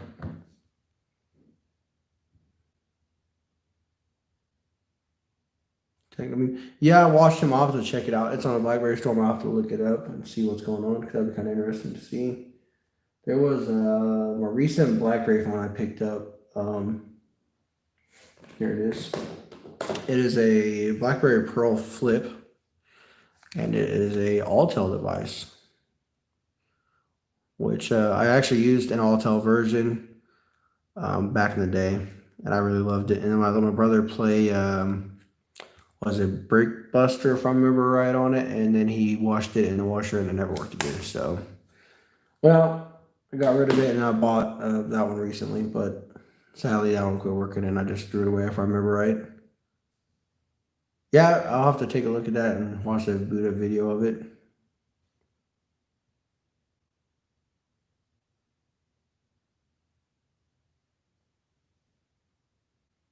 I think I have a BlackBerry Storm, but the display, the glass is cracked, but it works. It's very iffy too.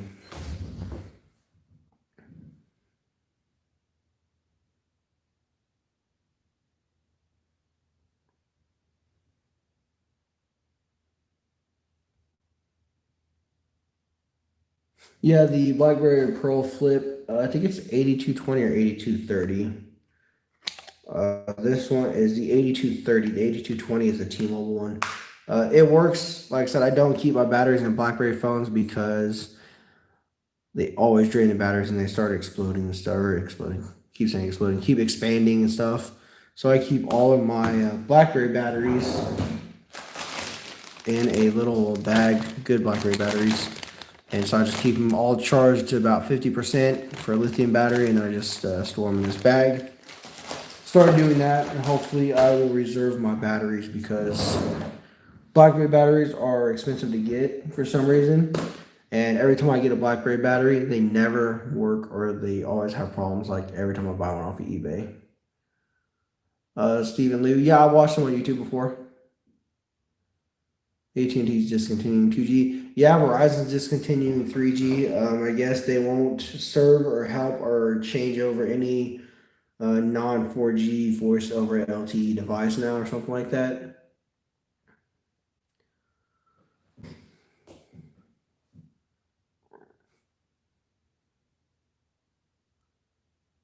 Yeah, I don't know. I get some negative comments on my videos. I don't even take them off. I think it's kind of funny. I had a guy tell me he hated me.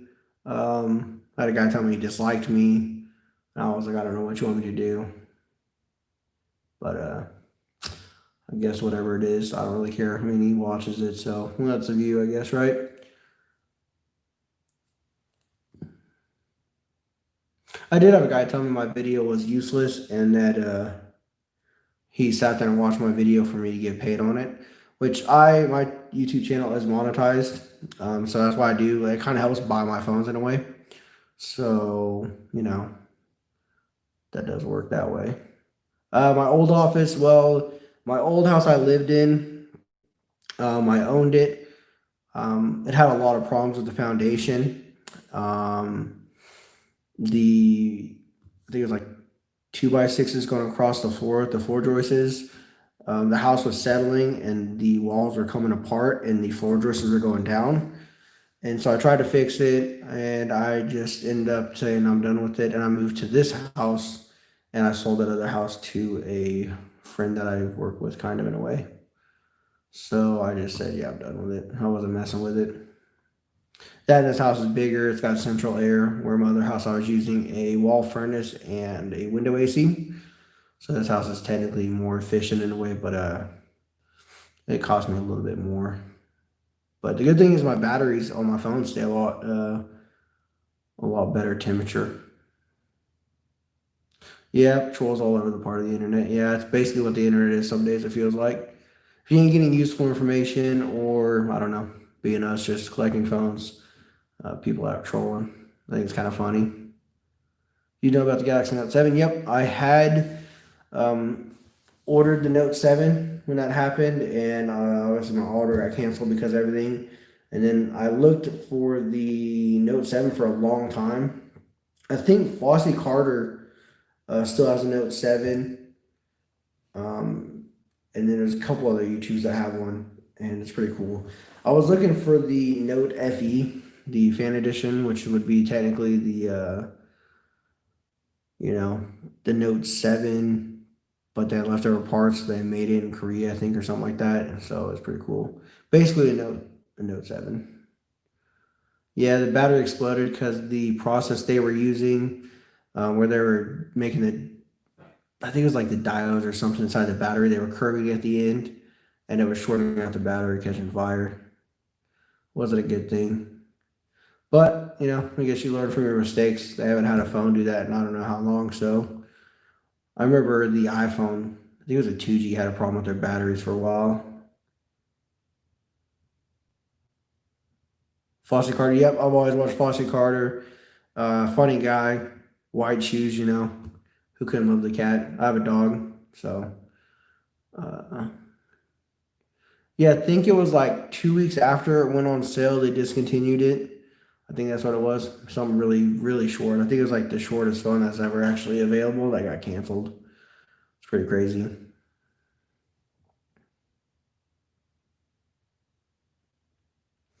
Flossie Carter is a YouTuber, modern phone guy. He's pretty funny. Um, you have to check him out. He's pretty funny.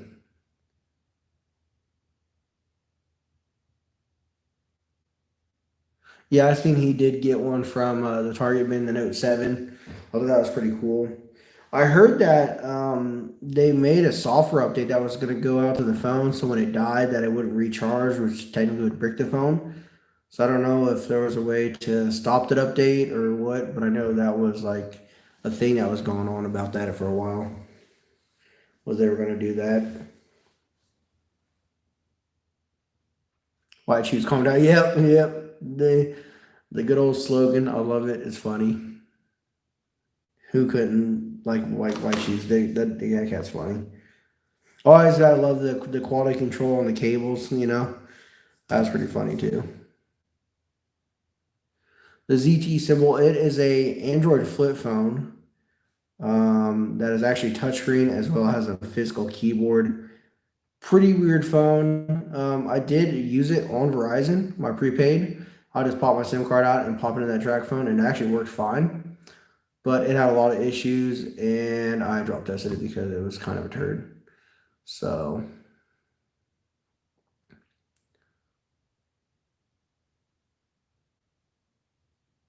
yeah, I remember he got like two or three of them. I tried to buy one off him, but he never responded to my message. So I'm guessing he didn't want to sell it. But that's the way it goes.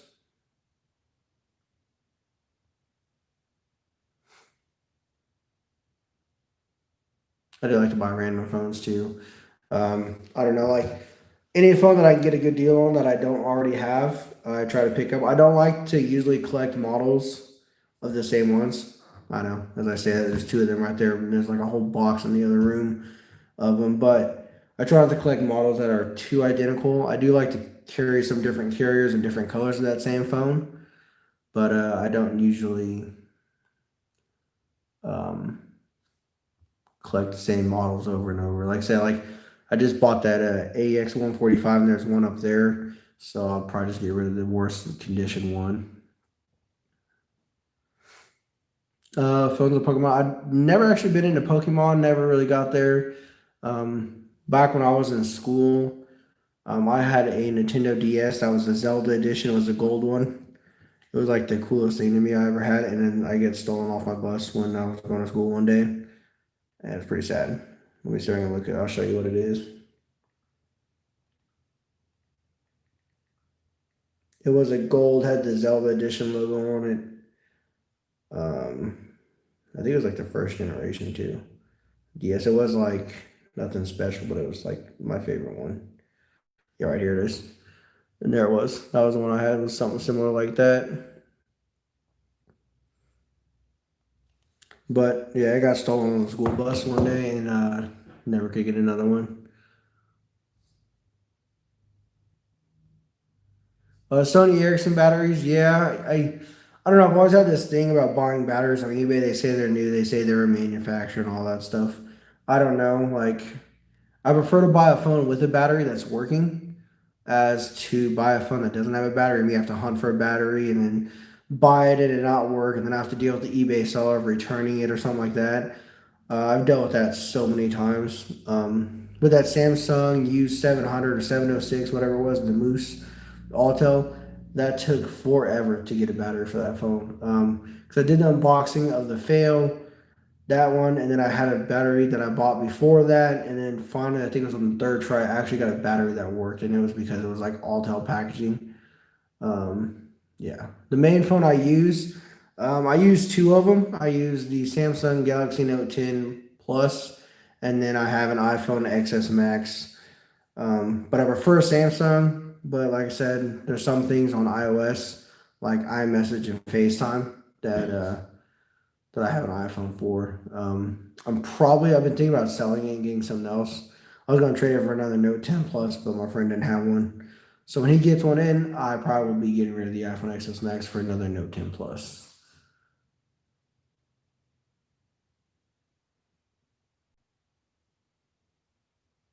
Yeah, depending on the phone I get rid of, I do sell them. If like I said, if I have the same model, um, I usually will. I need to start posting them on eBay. If I've already done a drop test on them, I usually do it. How many phones do I got? At one time, I counted around 400 to 500, and that was a while ago. So I'm gonna round it up to probably 6 to 7 now that are working, and then I probably got at least 20 to 30 phones that are broken that just sit for parts. So I got a good amount. It definitely is a pain to keep them charged. Like I try to keep them somewhat charged so the batteries don't go bad and stuff like that, but it never happens. Usually they die. Like some batteries are shorter than the other. So like you have two Samsung phones with the identical battery and the other one will be dead before the other one, and it's just pain. Meanwhile, I have 89. Hey, you gotta start somewhere, you know? Let me see if I can find my original video. You guys can't make fun of me though, because like I said, it was like my first YouTube video I ever made. And I never really got into YouTube back then. And I thought it was always funny. I wish I could find my account information so I could sign back into it, but the email I used was a Rocket Mail, which owned by Yahoo. And I tried guessing my password too many times at one time, and they deleted my email. So to get in the YouTube account, they want me to reset my password through the email. The email no longer exists, so it's just a loophole, and I can never get into it again. Let's see. Do you have a knockoff iPhone? No, I have heard of those Chinese iPhones. I guess you want to call replicas slash clones. I've seen a couple of them. I've seen a couple Samsung replicas and stuff like that, but never felt it. So this was my first video 9 years ago. It has 44 views. It is Cellman46. If you type that in on YouTube search bar, it'll pop right up. First video. I was probably, let's see, I was around 12 at that time. And like I said, some of the phones I have on that video, I still have this day, and some I don't. There's a couple Alto phones I had that I wish I would have kept, but I got rid of because I was stupid, and now I don't have them, and now I can't even buy them. I think one was the LG Swift with Alto. I wish I had that one, but when's the next stream? I don't know. If you guys like me doing streams, I could probably do them a lot more often. This is like my first stream ever, so I figured we'll give it a shot and see how it goes. The old channel, let me see. Let me see if I can find like the link or something for it.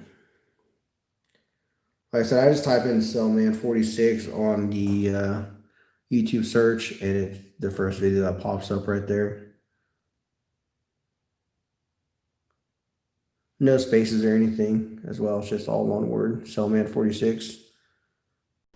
I got 1 subscriber still on that channel. Like I said, it's been so long since I used that channel. 2011, I created that channel as well. But like I said, the email for it's no longer available, so I can't even get into it no more, which kind of sucks.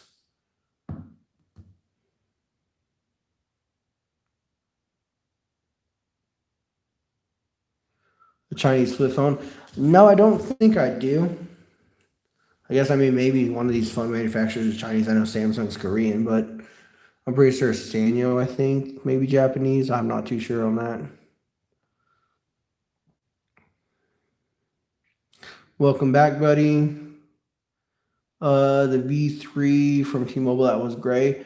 The only Razr V3 I have on T-Mobile, I think, is the pink one that I have right now.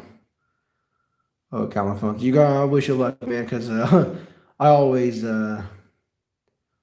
lose track of counting. So I know my voice in that video. Like I said, I was a little squeaker. We'll go with that. It was so long ago. It was pretty funny though. Do you have a Samsung Dart? I don't think I have a Samsung Dart. Let me look one up real quick.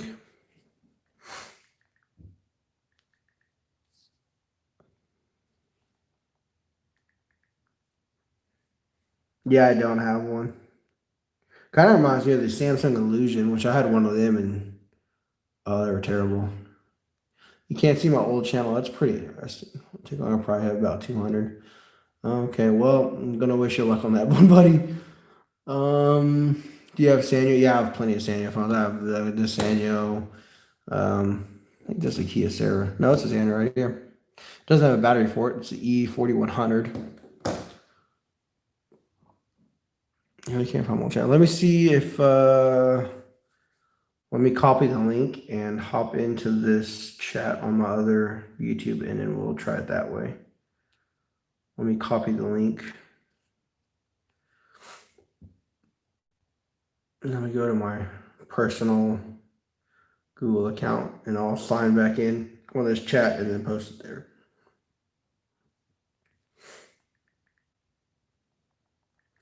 And that way it's just a direct link for you guys.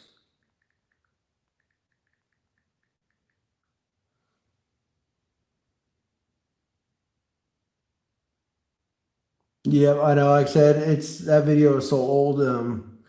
I don't even remember making it truthfully, but it just kind of popped up. So let me go ahead and do this real quick. You can tell the delay between these two. Create a channel to join.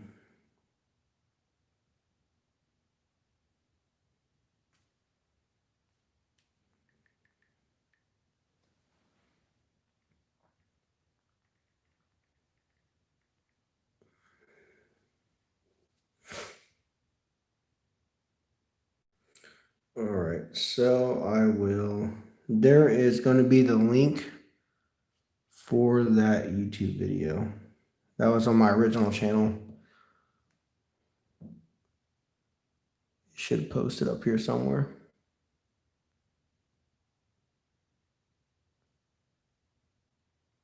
Thank you. Yeah, like I said, never really got into YouTube until just kind of tried it. You know, I was just like, one day we'll see what happens, and I made a couple YouTube videos, and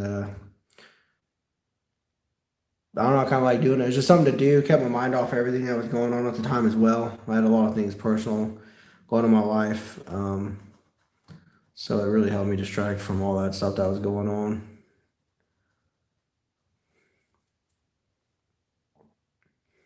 The startup, yeah, let me grab this. We'll do it real quick. It should be charged. I don't know why my Samsung defaulted to the wide angle camera, but yeah, there we go. This phone fully works actually. I got this from a friend. He gave it to me, as well as the Samsung High Note, I think it was, with US Cellular.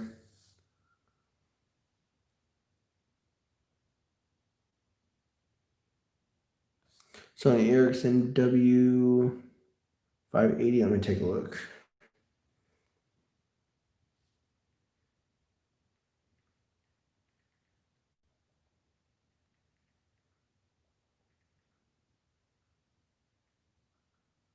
I'm guessing by the W, it's probably going to be a Walkman phone. No, I don't have that one. I did look at him. I think the one I looked at was a Singular, if I remember right. I always liked the Sony Walkman phones. I don't know, they just looked really cool, and I like how they were more music-oriented phones in a way. Oh, I thought that was really cool.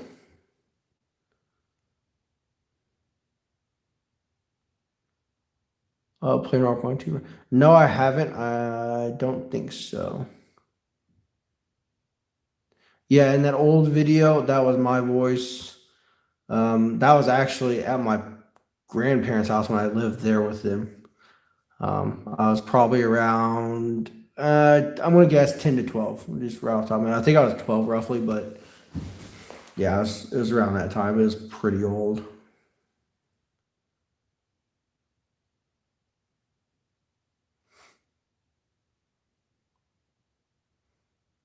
Like I said, yeah, when I start doing my my newer videos, there'll be a startup and shutdown screen on the inside, and if it does have an external display, there'll be a startup and shutdown on that one as well. And then, like I said, it'll be a review mixed in with the some facts, some specs, and then the ringtones will all be in one video. And I think it's going to be easier for me to make instead of making separate videos that are shorter. I think it's easier to make one long video. I think it was made in 2011. Yeah, been a while. Definitely been a while. Alrighty, I'll catch you later. I don't even know what time it is actually. That's 1022 here where I live. Do you have a lot of Android phones? Yeah, I would say the recent Android phone I got is this Galaxy Note 2 on Sprint in beautiful shape, actually, surprisingly. It did come with this OtterBox case that's missing the rubber, and I'm guessing it was really taken care of. I actually got this phone. I picked it up on eBay, and it was actually like an hour away from me, so I got it like really quickly. I also have a LG V20 up there, needs a screen, and then let me pull out this drawer, need some of these lights and stuff. I'll show you inside this drawer. So this is going to be all of my smart-ish phones in a way, and these are Androids, iPhones. Minus the ones that are in that cabinet back there. These are more my cell phones. This is a HTC One M7, my favorite Android phone technically at the time. Had the Beats audio. The thing was a beast. I loved it. We got iPhone 5. I got this one from RetroConf. It doesn't turn off. It just shows the battery indicator. iPhone 5C we got from Demon Dude on a trade. I think there's a Motorola Bionic. This iPhone 4, different color. I don't know what's up with that. There's also that Samsung Galaxy S4 I built with the different screen and all that stuff. We have a Samsung S3 on Sprint. Picked this up from a friend. He actually gave this to me. Has one crack along the screen, didn't have a battery, and I had a battery and everything. Put it in, worked fine. Had a passcode, did the little quick reset stuff, the hard reset on it, and it worked fine. So I now have an S3 in my collection as well. Yeah, school is probably not a bad idea, but it's something else there. Everything's got it going.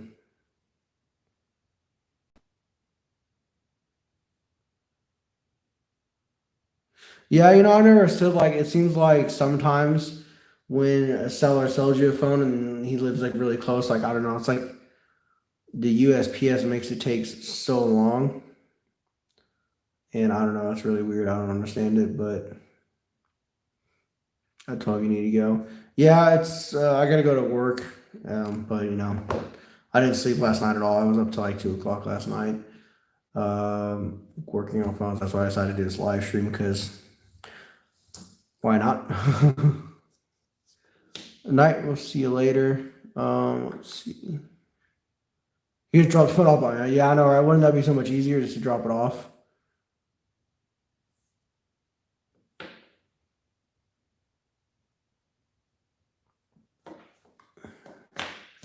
Let's see.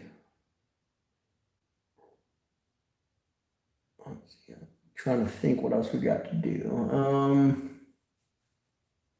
I did pick up a couple more phones recently. Oh no, I'm not in live stream right now. No, I'm still gonna go on for a while.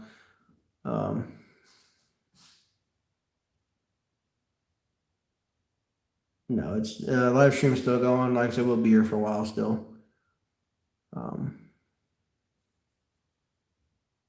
I said, I just like to answer questions, because I can only go through so many comments at one time, and it literally just is easier to do a stream, answer the questions on demand, and when will I end the stream? I don't know. Maybe another hour or something like that. We'll see how that goes. Let me see how my battery percentage is at on my note. Oh, what's that? 43%. So like I said, we're doing good on that. So probably when the phone gets to being dead, I'll probably go in and end the stream. But like I said, it's going to be a while. One thing I have noticed between using my iPhone and the Note is the iPhone battery is a lot, I guess, like less capacity in a way, I guess, because it doesn't seem to hold the charge at all compared to my Note does. And I've had the Note since September or whenever it came out. I think I got like a month after it came out. Sony Ericsson T266 or T226. Let me take a look and see if I can find it.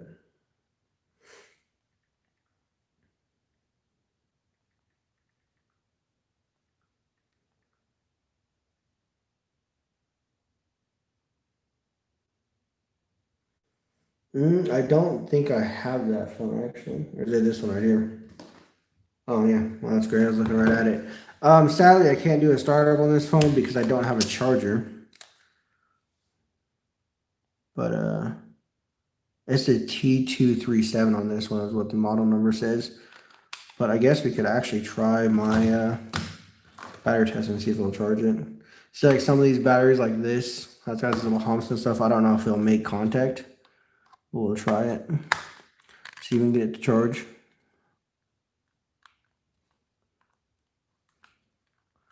This battery charger makes it a lot too. Surprisingly, I haven't shorted out a battery or anything like that. But look at there. So when you plug it in, let me hop up real quick. I'll show you. When you plug in that battery charger, you know it's charging. It will kind of like show the different lights there, and kind of I don't know, it's kind of hard to tell, but it shows like 25, 50, 75, and 100, and it goes up like it's charging. So we'll be able to try that later on. Because I haven't been able to test this phone at all because kind of forgot about that thing till now. We'll grab a SIM card and put in it as well, just so we have it. I need to buy a whole bunch of SIM cards because what I do usually is after I make a video on the phone, I take the SIM card back out. I just throw it in my drawer, but it'd be nice to have enough SIM cards for all my phones so I won't have to take them out all the time. Yeah, no, it's right here. My bad, guys.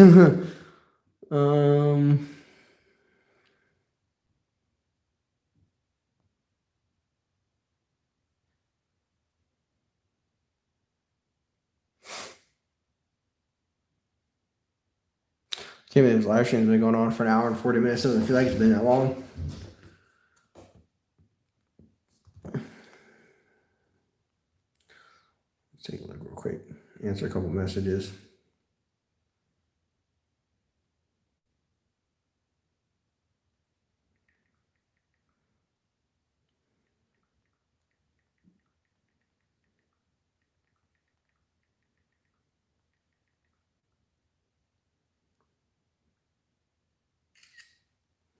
It didn't take as long as I thought it was going to. I was like, you know what? We're just going to round it up to 500. What would you say the valuable phone in that collection would be at that time?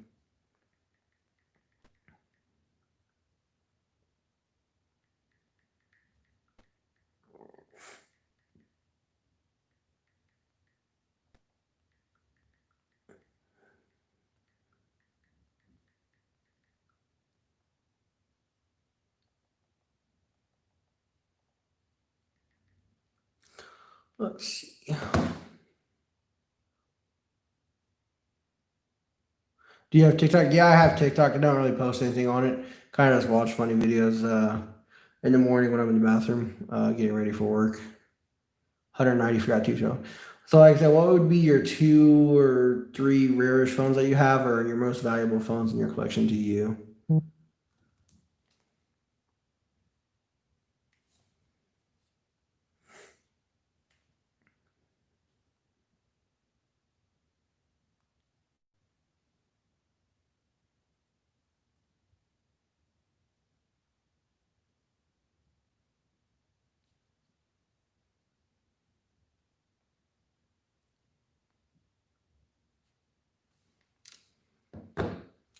VI 2300. That does sound familiar. A lot of Sanyo phones are pretty common, like I said, but I don't know. The model number sounds familiar, but I just can't remember it. Let's see. Oh yeah, the VI. Okay, I think I have 2 of them in my collection as well. I don't think mine are in mint condition. I would say they're like average, being used.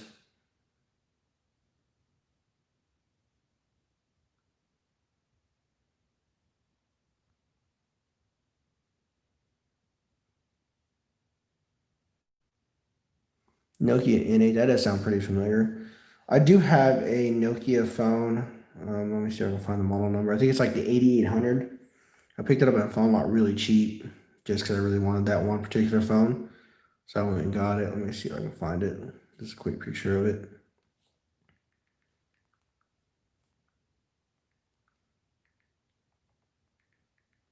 So I think it's the 8800. Yeah, here it is. I think they're asking way too much, but this is the phone that I bought. I think this is probably like my most rarest phone, I guess, maybe. I don't have the box or anything, and I still got to get a battery for it. But it's actually really weird because like it's made out of metal, and the rolling, like the sliding part of the thing is just like so satisfying.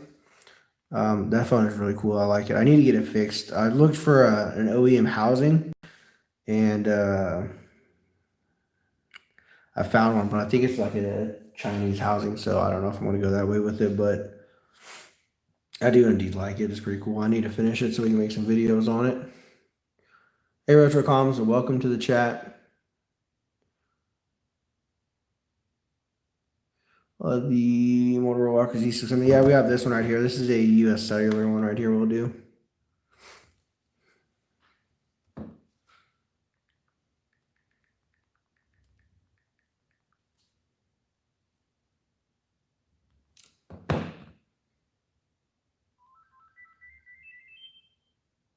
And see, I know the startup sound is totally different than the Alta version of it.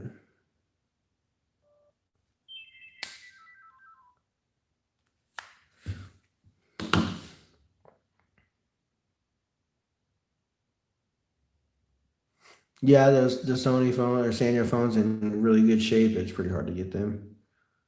Best smartphone is probably either the Essential or the SA Plus. SA Plus, like I said, that was a really good phone. You know, like I was talking to someone earlier about this. Like the S8 Plus was like probably one of the best Samsung phones to me. And like when they came out the S9 and the S9 Plus, I just feel like it wasn't a wild upgrade. I feel like they did the body changes and they gave an extra camera, and that was pretty much it. Kind of reminds me of what iPhone did with the iPhone 12. Besides, we got a charger with it, so none of my phones are that rare. Yeah, like I said, I think I got a few that would be considered rare, but off the top of my head, I wouldn't even guess which one.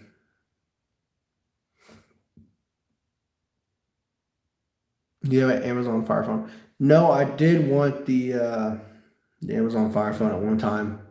I always thought they were really cool. Um, just the way they had the front cameras. It kind of looked ugly in the front because all the cameras on all the corners, but I always thought it was really cool just to have. So I will get one of them eventually. Shots fired at iPhone. Hey, you know what? I use one, still don't like it, but it's got some things that I can't live without technically, especially where I work, where I have to message people individually. iMessage works really good.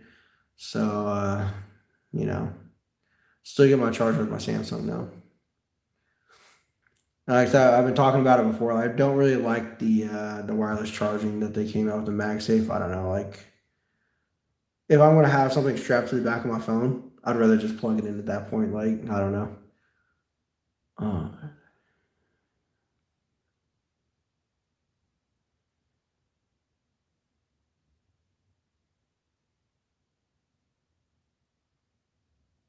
About 220. Yeah, I have a lot of scrap phones, junk phones, parts phones, that I have in bags that I've taken parts off of that I don't really do. Can you do more? Yeah, I can do more live streams. Like I said, this is the first one I've ever done. I'm afraid we'll go how it goes and see, if it's if you guys wanted it. So yeah, we could probably start doing more. Can I buy the iPhone 12? Probably not. I possibly could, but I prefer not to. I don't feel like the iPhone 12 would be even an upgrade from the XS Max. My friend has the 11 Pro Max, and I don't really see, mine has the ultra wide camera. I don't really see much of a difference between it and the 10s Max, and especially when you go to the iPhone 12 and yet we still have the notch, it's the low refresh rate. You ain't getting a charger. I don't know. It just doesn't seem like a very good upgrade for me. Considering if I was going to upgrade, I'd probably upgrade my Note 10 and get the Note 20 Ultra.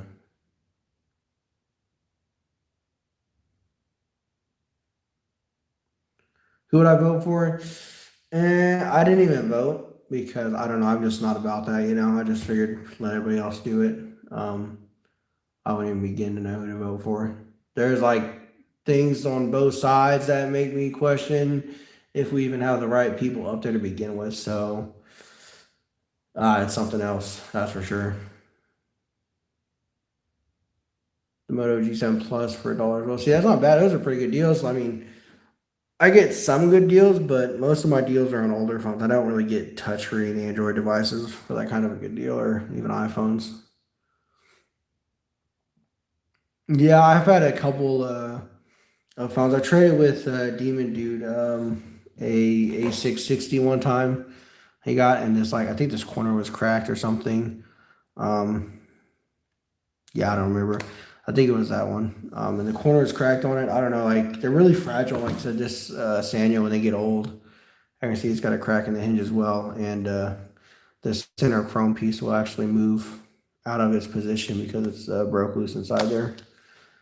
So not sure what's up with that, but I don't know. I guess like maybe the older they get, the plastic from the heat and the cold all the time maybe like weakens it, I'm guessing.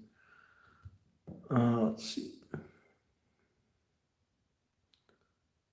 The 6600. Let me take a look and find it.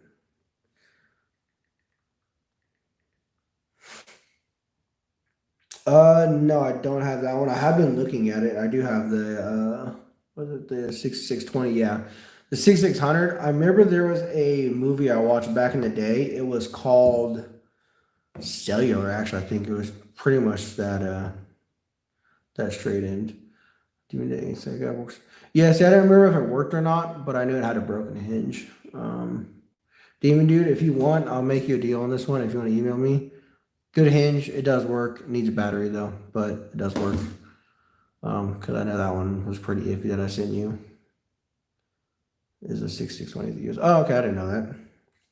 Let me see if I can pop that video up, guys. It was a really old video, but I remember watching it. And since I was really into phones and cellular phones at that time, it was pretty cool for me to watch. It was pretty decent too. Let's see if I can find it. It was back in 2004. Yeah, it was just called Cellular. You guys really want a movie to watch about phones? It's pretty funny. I guess technically someone got kidnapped and she made this phone together and called this guy, and this guy did a bunch of stuff and actually ended up saving her. Wasn't too bad, but it's pretty funny. I don't know. Got a deep side of humor, I guess, right? The Nokia 6030 sounds kind of familiar. 60, yeah, I have two of them actually. I have both of them are silver and they're T-Mobile. I just bought a lot, like literally today. I think it was this morning. That's actually got a black singular, so I'll be trading out one of the T-Mobile ones. I'll be selling it and getting the black one and the silver one now. I wish I could do trades, but I can't. Yeah, it's kind of sketchy. Going with trades and stuff like that. Demon Dude, if you want, that's up to you. Like I said, and I'll just probably if you just want to pay shipping on that one, you can have it. I don't really know what to do with it. Like I said, I already got another one or two of them anyway, so I'll make a good deal. My least favorite brand, I've never liked ZTE phones. I feel like they're really cheap and they're built really generic. Like I had a ZTE Stature, I think it was, with Verizon as a prepaid phone.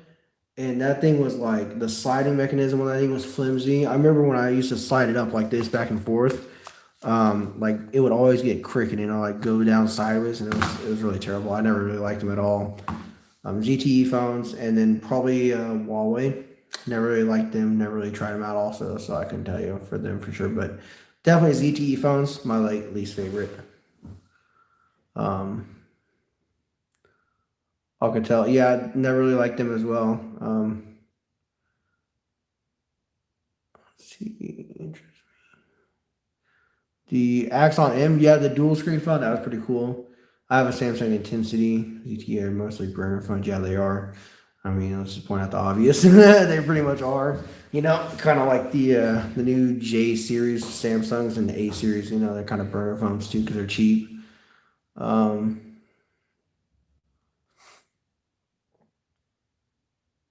Do I buy phones outside of the country?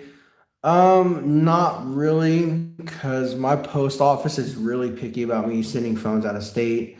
I did a giveaway, and James ended up winning, and I tried to ship the phones to him. They were really picky about it. I paid like $45 it was to ship them, and it got to Chicago, Illinois, and they shipped it all the way back and said they couldn't ship it because of the batteries, which there was only like one battery in the phone the entire time.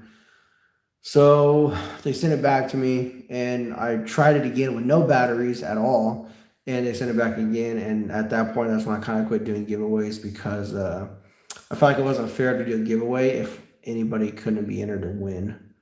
Do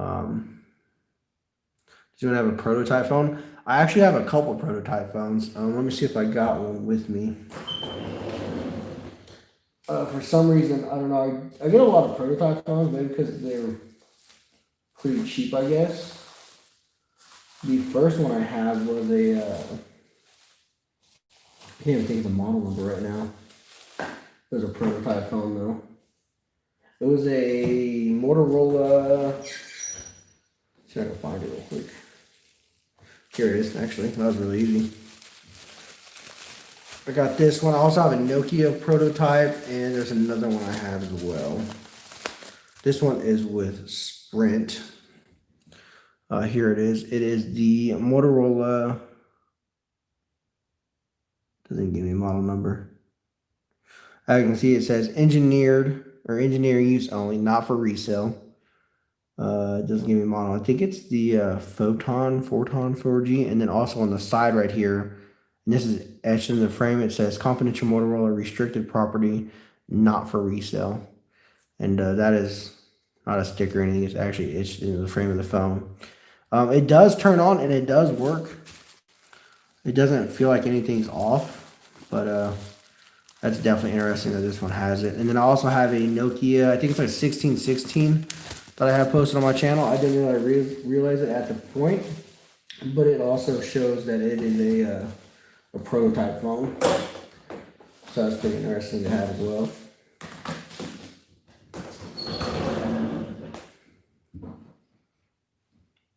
USPS, yeah, that's how I was using to ship it. And I think I also tried FedEx, and they wouldn't even mess with it. Like, yeah, no, we're not doing it. Saw Amazon, Fire Phone on Macari. Yeah, I tried Macari one time. I ordered a Razr 2. It was on Altel. It was like $25. The guy never messaged me.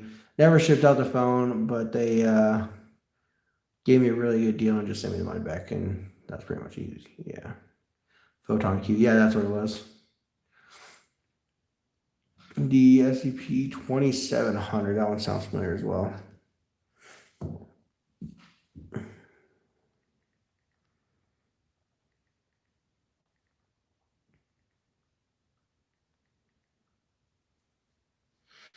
Gino, yeah, I can do that one. I think I have the review posted, so yeah. Can you sync the battery in the when you ship it? Email usually. Yeah, I'll try it. Like I said, they're really picky about it, so I'll try to get it in there. Because like I said, the battery it plugs in. Like I see, I can just turn it on and everything, but the battery's really bulged out, as you can tell. You can tell that way it doesn't sit in the phone. But like I said, the phone does work. It turns on. I'll probably go and reset. I usually try to reset all my phones because I don't know whose all the information is on there. But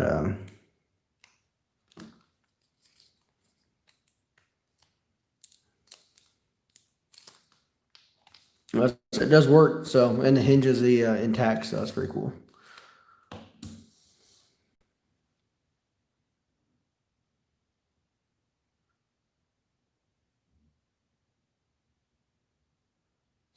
Yeah, I think I've heard of them. I think it was a Verizon one.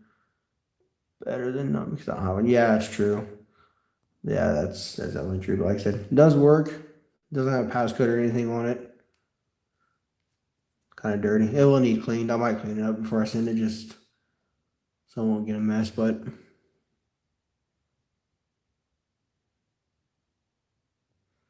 I'm going to do an update on the phones that you. Yeah, I will be doing I'm still cleaning a couple of them. I will be doing an update. I don't know if I want to do them individually, or I'm just going to make one long video with an update on all of them just to make it easier. I do got a couple more phones coming in from unboxing, so that's kind of why I've been putting it off a little bit.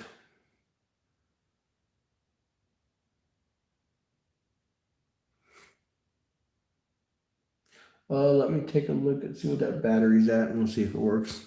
Yeah, like I said, this one's got a completely dead battery. It just instantly dies, but like I said, it does work. Let's grab the battery for that one. For the Sony Ericsson, it looks to be at 50%. try and see if it works. The battery's a little bulged, but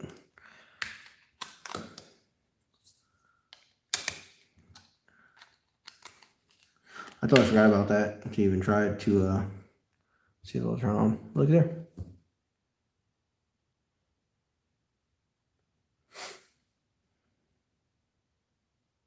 So like I said, this thing for $6, guys, is like worth it every time, just because how cheap it is. The date. Good enough. Yeah, it's 2004. There you go. It does work though. Pretty basic though too.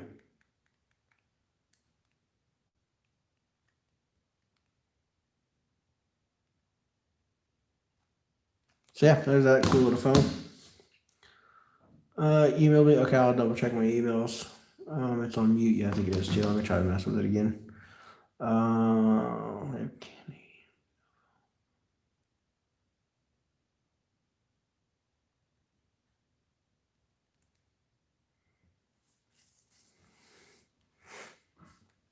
Let's see. Never asked me again.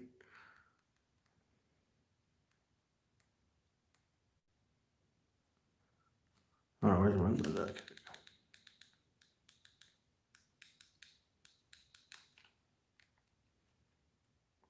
There's only one contact in it. That's interesting. Let's see. Sounds.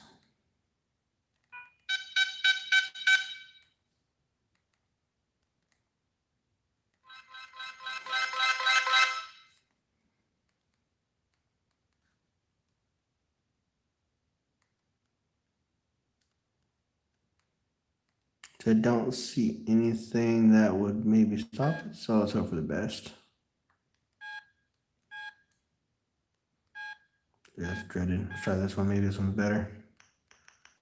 Okay, that'll work. Say it says no network, so that's great.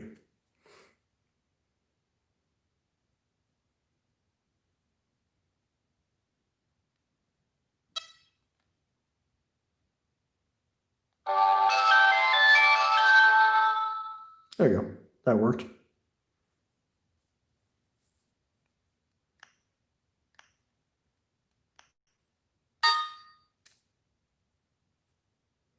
Sweet. Well, I know this one works now. That's pretty cool. But there it is with sound, so that might be a little bit better. You start up on the Katana on Quest. Yeah, I'm gonna grab the phone.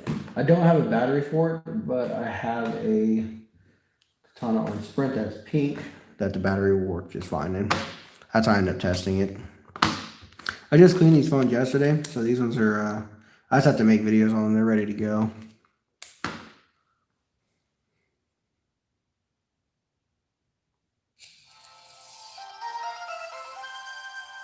All right, Demon Dude, we'll catch you later. Like I said, I'll reply to that email as well.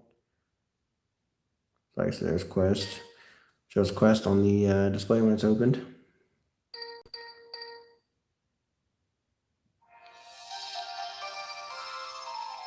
Pretty much the standard Sprint startup kind of sound with the different boot animation on there.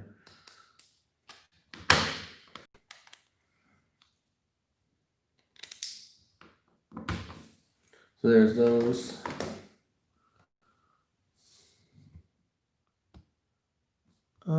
CP750. Let me double check, see if I have that one.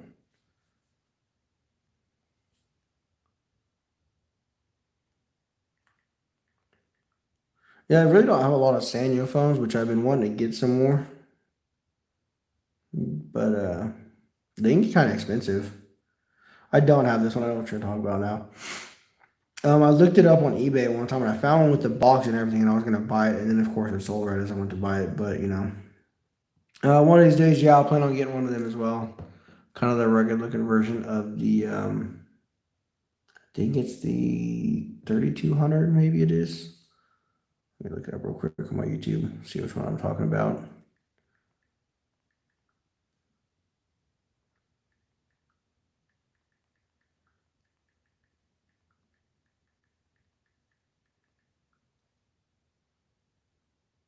I'm gonna guess it's kind of like the Sanyo 2400 and the 3100. That's the one I was talking about. It kind of looks like the rugged version of this one right here, the 3100.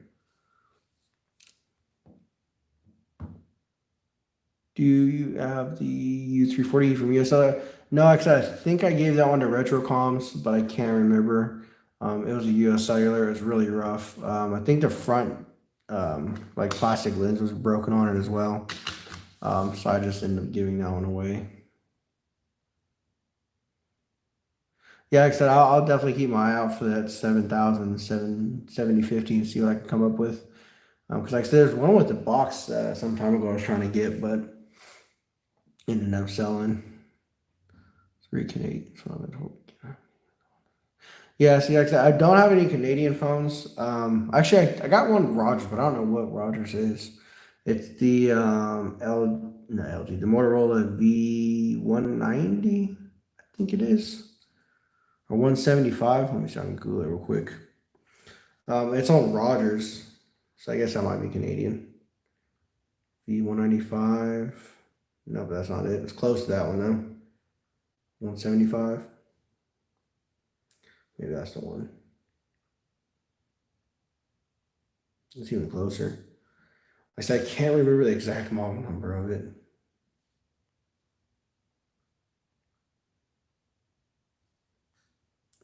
Let's see. They did have a front display on it. It was Rogers. Let me see if I can pull up my YouTube channel.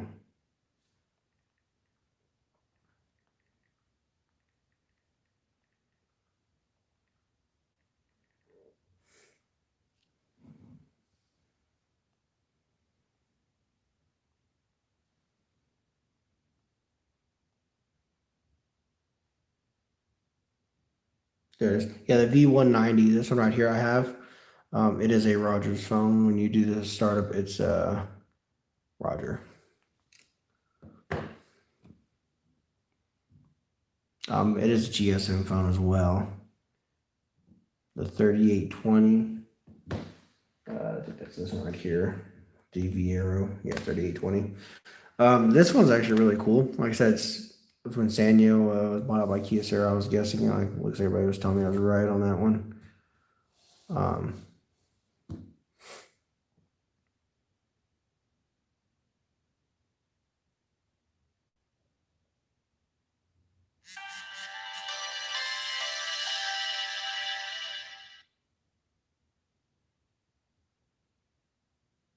I think the Now Network is when Dan Hesse was, I guess, the CEO of Sprint, if I remember right. I think that's who it was.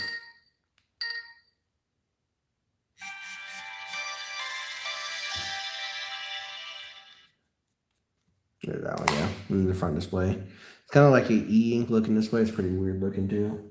There will be a review of that phone coming up as soon as I can find a back cover for it. The A795. I'm pretty sure I have that one.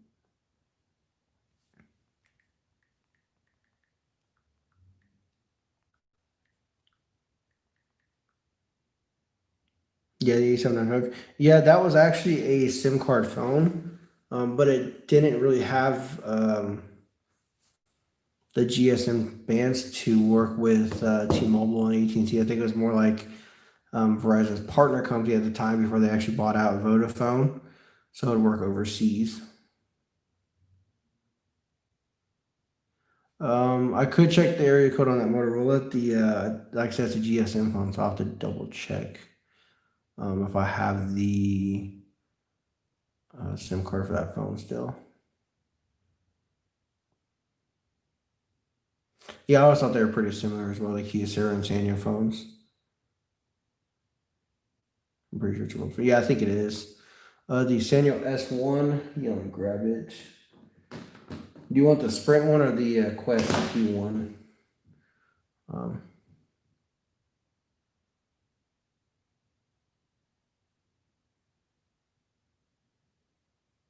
Quest, okay.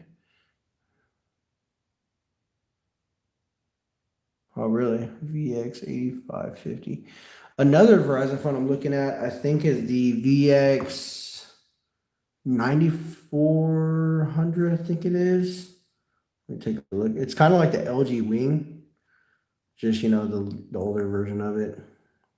Yeah, the 9400 was right too.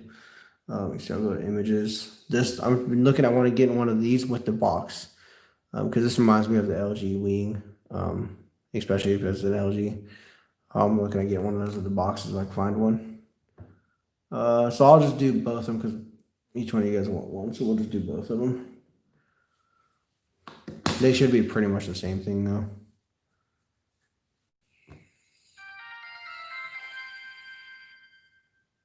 The Sprint one is in probably the roughest shape. I feel like the Quest Q ones haven't been used at all. Since they're in really good shape.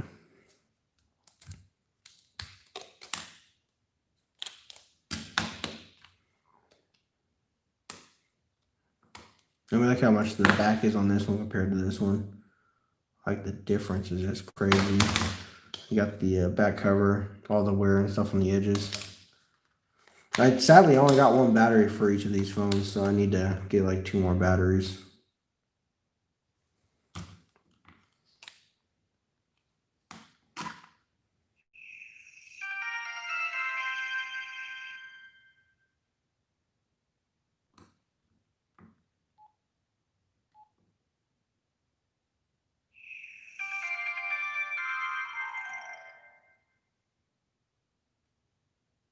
But yeah, the Quest one is probably in better shape. And then also the red one I have is, I need to get a back cover for the red one, so I need to see if I can find one.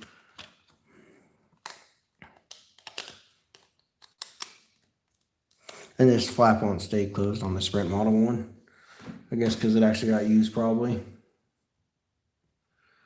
Phone house, gotta see you. Okay, we'll catch you later, buddy. Let's see. Always like the VX94. Yeah, like I said, the 9400 is pretty cool. The LG Wing, I think it just came out. We'll see how long that goes. It's almost 12 o'clock. Where I'm at, it just turned 11, so. Quest was replaced by Cricket. Technically, yeah, Cricket was, never liked Cricket. We do have a Cricket pretty close. They were also bought out by AT&T, so they're part of AT&T. You know, I've heard of the AnyCall phones before. I think they're pretty interesting. You guys think we use Samsung phones and they're Korean, so maybe that counts. I don't know.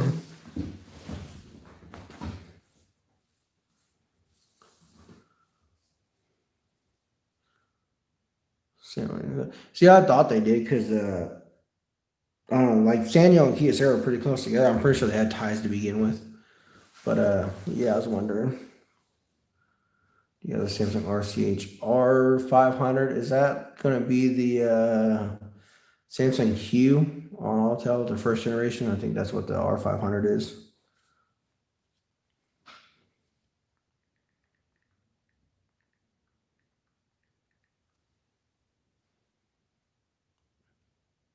Yeah, I do have 2 of them. I have the blue one and the red one. And then I also have the Hue 2. So I have like 2 or 3 of them. One's in pretty poor shape. I think one of them has the hinge cracked.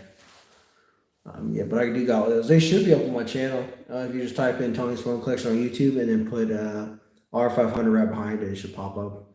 I'm pretty sure I done a video of them back in the day with those 2 models.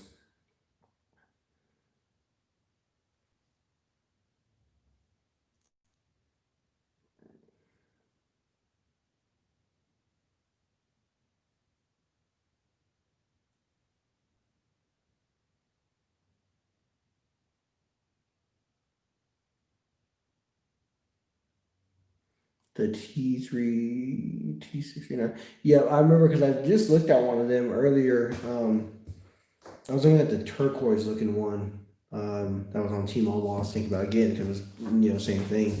Just the GSM version of the R500.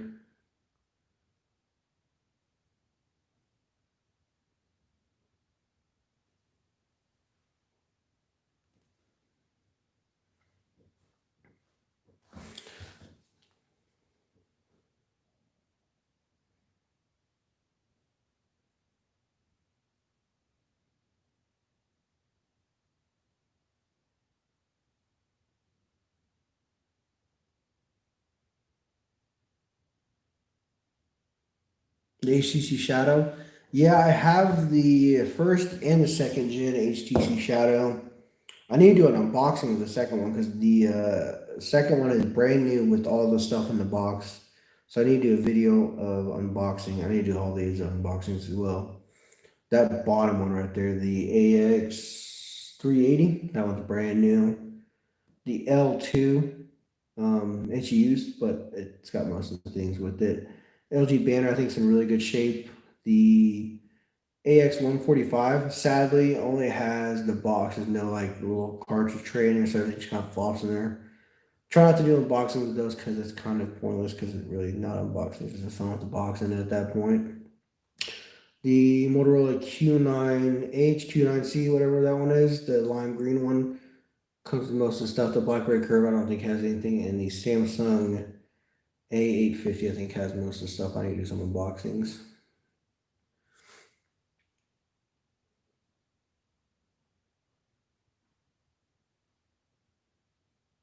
My old Dell, I actually still have the Dell, actually. It's right here. I usually, I have a Microsoft Surface I use for most of everything. But I still have the Dell right here.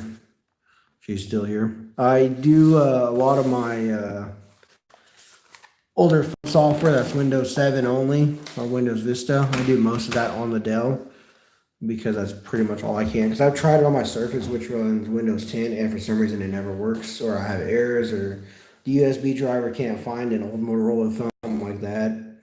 So I always use the Dell for that kind of stuff because it just seems to work a lot better. The HTC. Yeah, like I said, I will make sure to make a video of the HTC's shadows, both of them, 1 and 2. I think I have the first one posted.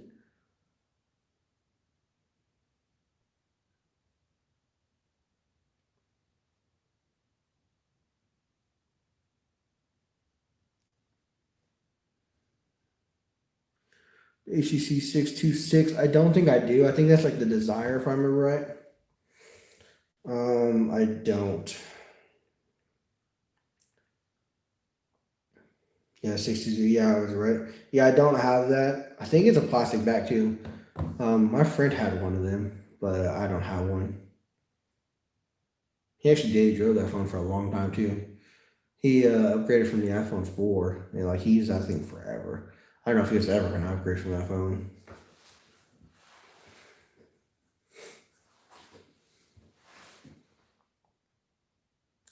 The Samsung Line Shot, yes, I do have the Samsung Line Shot with, I think it's Alto. I think I have the black one, the red one, and the blue one as well. I think I have all three of them.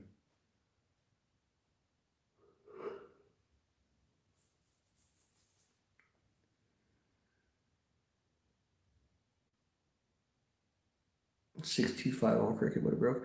What ended up happening? Did the screen break or did it just quit working? The N series, it sounds familiar. I think the only thing I have in Nokia that's like a series like that, I think it's like the E series. I think it's like an E8 or something. But I could be wrong. Let me look at those two and see if they look like the one I have.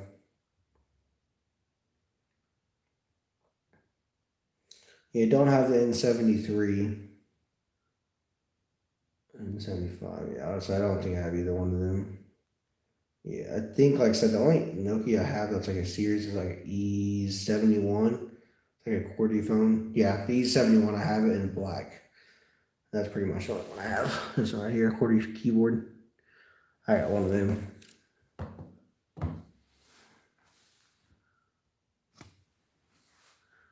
So R300. The R300 sounds familiar. I think once again that's an Altel phone.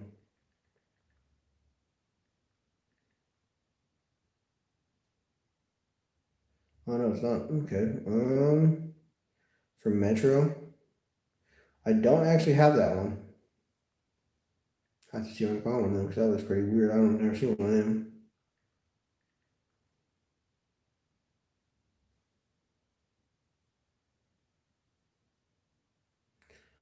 Let's see what else we got.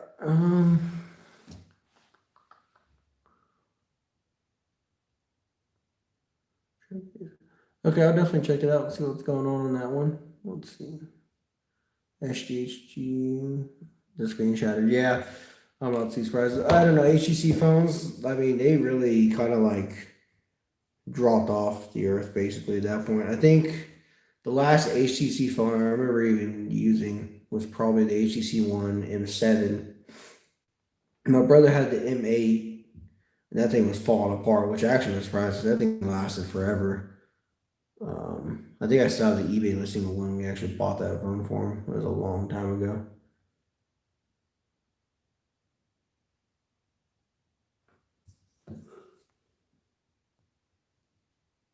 Samsung Stride. I don't think I have that one. Yeah, I don't have that one either.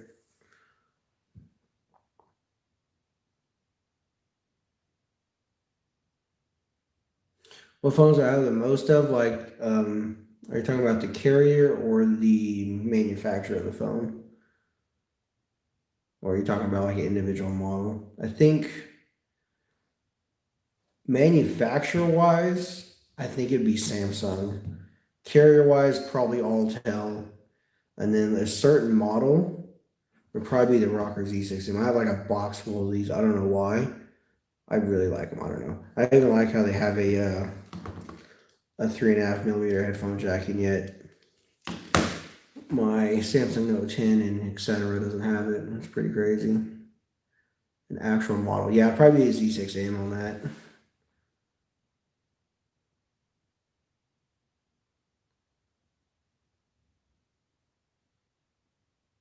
The Messenger Touch, no, I don't have one. I think they had the Messenger Touch on Alltel, and that's why I've been holding out. If I could find one on Alltel, I'm definitely gonna pick it up. I don't care how much I have to pay for it, but if I can find one on Alltel, I'm definitely getting it. Yeah, like I said, HTC phones, dude, like, I don't know, like, I really liked them back in the day. Like, the one M7 had the IR blaster and all that stuff. It was built really good. The build quality was nice with the aluminum. Had the Beats audio built into it, the dual speakers. I think it had dual speakers, maybe.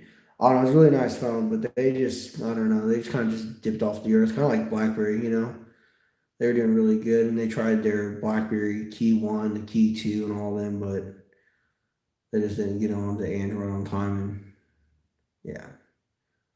The Razer V3. I have the V3, the V3R, the V3C, the V3M, the V3A. I have a lot of V3s, yeah. The V3XX. No, I do have Discord. I don't have Discord. I was going to one time, just never went with it. Like I said, basically just stayed with Instagram and YouTube because if I add another social media thing, it's just another thing to keep track of. And I already forget stuff as it is. So if I was to add another one, my memory probably would be very good. And then I like to try to somewhat answer them. Like I would go through most of my YouTube comments and at least reply to the first comment on the YouTube videos. If I don't follow up, it's because like on my computer, I can go on my YouTube studio. I can mark the ones that I haven't answered, and I can go through and at least answer those ones. But if you reply to that one, it doesn't show up really all that much because I get so many comments. So that's why you only get one reply usually. Samsung Galaxy Core Primes. Yeah, I don't know. The Core Primes, I guess, what was that before the J series, I think, right? Yeah, the LG K7. Sounds familiar. I have a LG something that's white that I drop tested. I have like two of them. Let me see if a K7. Yeah, I don't have a K7. Kind of reminds me of the LG Stylo though.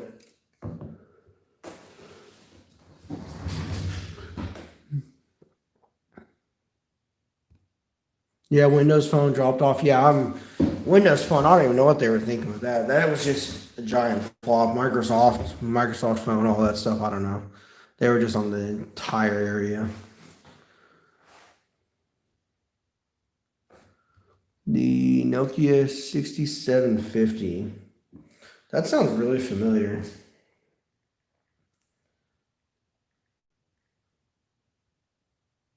No, I haven't seen it, but that does look cool though. Oh no, guys, like my favorite YouTuber back in the day was Phone Dog, and it was Noah from Phone Dog.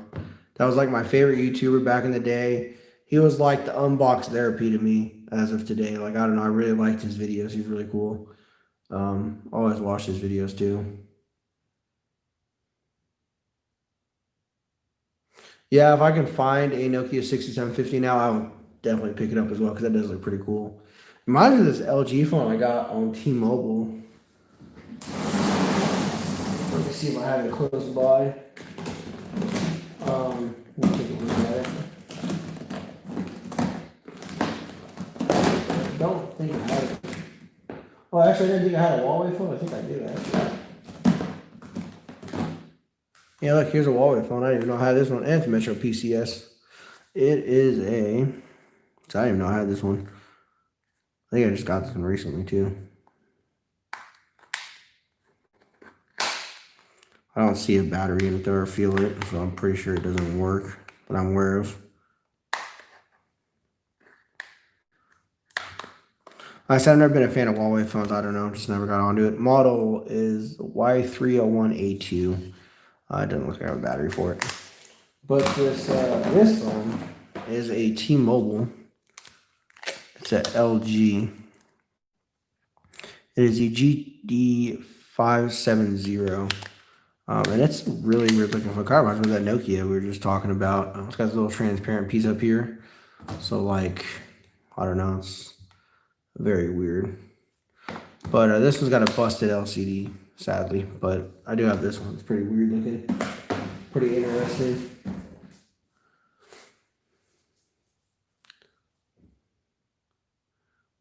Divider, okay, that makes sense, yeah. Asking imagine if more phones adopt the UI. Like you said, menu buttons.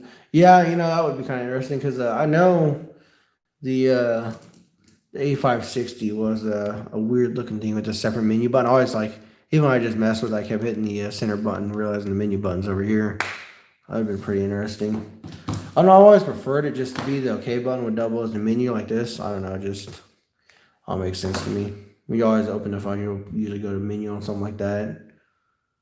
Let's see.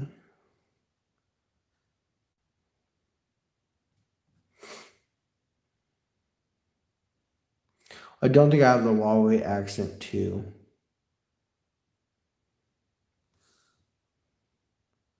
The Honor 6S. Yeah, I forgot Huawei had the Honor brand, which was kind of like the, you know, the hip version of the Huawei. I forgot about that. The LG D-Lite. T-Mobile version. Okay, I was wondering because, like I said, I couldn't ever figure out what phone that was. I need to see if I can find an LCD for it, and that'd be pretty cool.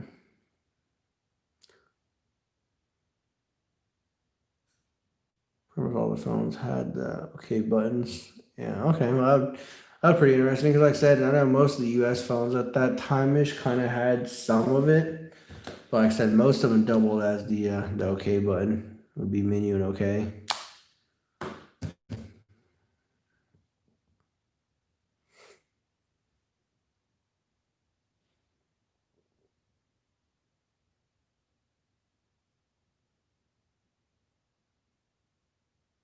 No, so yep, I remember. I think there's I think it's the T349 off the top of my head. It's a Samsung, a bar phone with like the short type keyboard, kind of like the Blackberry had. I think it had that same soft key as a menu button. The LG UX700. I don't think I do. I don't think I have a UX700. UX700. That it was 700. Yeah, the Samsung Glass. Yeah, that's the one I was talking about. And the LG Bliss Touch. Is that what it is? The Bliss? Yeah, I don't have that one either. The UX700.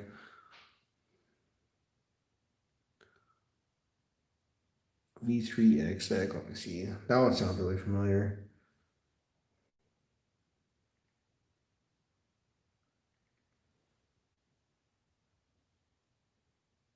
I do have the VX3300. I should have a video posted on that one. Do you have a Samsung Galaxy Note 3? Tell us. I have two Galaxy Note 10s. Let me see if I can find them real quick.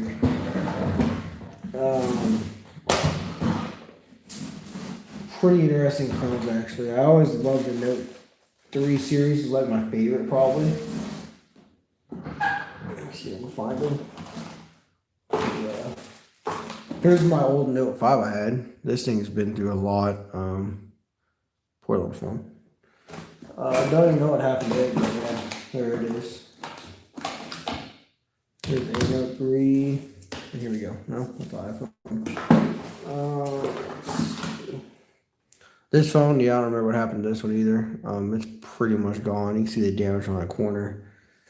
Some of these phones I just don't even mess with fixing because it is not worth it for me. Oh, here we go.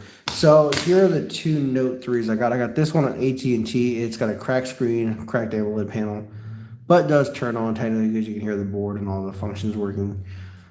This one I picked up on eBay a lot. I don't remember how much or what was wrong with it. I think I got this one in the same lot I got that Nokia 8800 in. I think that's where this one came from. And this was my personal Note 3. I dated this girl and she ended up throwing it against the wall and the screen fell off and then the battery and the back came off obviously because they were removable, but the battery ended up getting lost, the back's gone, screen fell off, and then there's like that little sticker plate I took off, and now it's just kind of like this. It does still work. You can put the battery in it and the board still works. It just needs a screen, probably a mid frame, a back, a battery, the S pin, and then it'll probably be back together. One of these days, I'm going to restore it when I can get some decent parts. That's why I've held on to it, because I really want to restore it because it was my personal phone.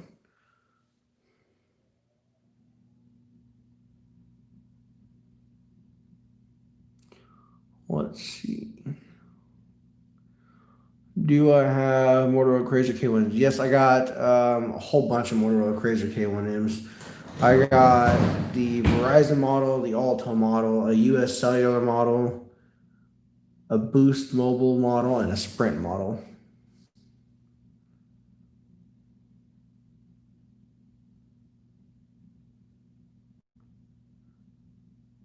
Do I have any AT&T phones? Yeah, I have some AT&T phones, just I never used AT&T personally. The Samsung Galaxy S1. I always wanted to get the S1. Never had though. Final Night 3. Well, I'd appreciate a retro comps. That'd be nice. Note 3s, I don't know. Like they're still like $100 and some still like to this day. That's why I haven't picked up a parts one because I don't know, for like $100 phone I want to just throw in a drawer. Yeah, I don't know. I just haven't felt like I've really wanted to spend money on it for that reason. V3M on Telus, is that what it is? Yeah. No, I don't have a V3M on Telus yet. Plan on it. I was going to get one. I was bidding on one on eBay. It had the original box and everything, but it went way too much for what it was, and I just backed out.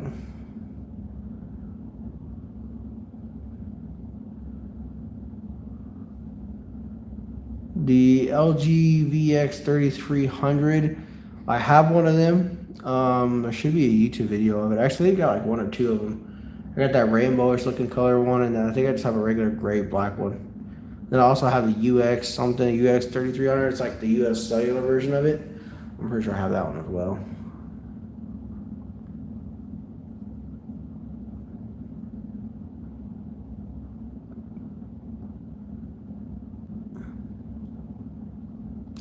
Did you drop test the 8800? No, I didn't drop test that Nokia I got. Sadly, that's the way I got it. It was in pretty poor shape when I got it, sadly. Yeah. Pink Altel Blackberry Pro. I wouldn't mind it. I think I have a white and a red one. I think I might have the dark blue black one, but I can't exactly remember. The KX1. I think that sounds familiar.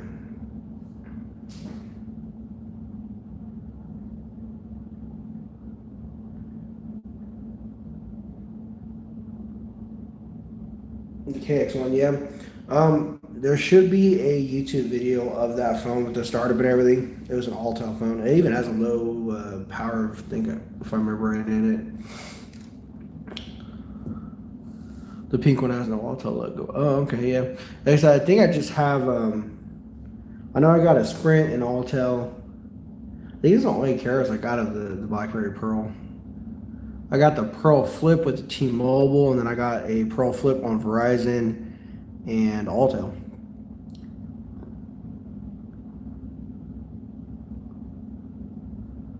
The PM325, yeah, I have 3 of them.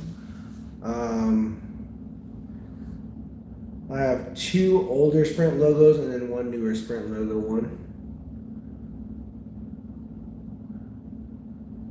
The LG 8600 in gold, yeah, this one right here. It works, but the front display, I don't know if it's a ribbon cable issue or if it's a display cable, but the front display just does not look right at all. It's all like off to the side and stuff, but the inner display works. So what I'll probably do is pick up another one. These are really cheap. If I can just find a black or blue or whatever color it is and just swap the screens, that's probably what I'm gonna do on that one. Because the gold one's really hard to find. The 8120, yeah.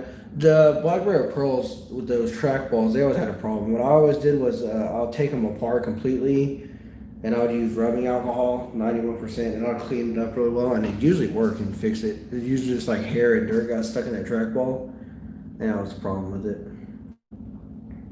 Got the LG Envy. I have the NV1, the NV2, the NV3, and the NV Touch, and then I also have a LG Octane as well, right here.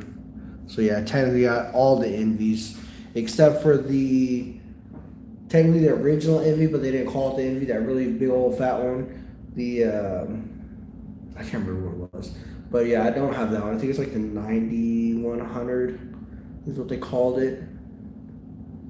LG Versa, yes, I got 2 LG Versas, and they have the keyboard and the original back cover for it as well.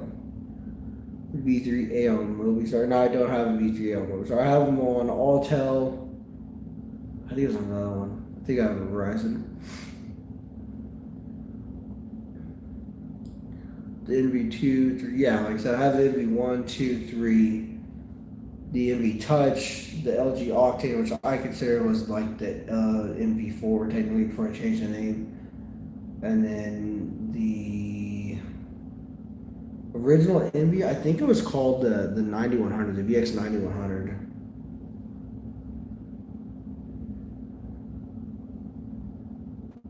No, maybe not. It was something like that. Maybe the 99,000 it was. I can't remember.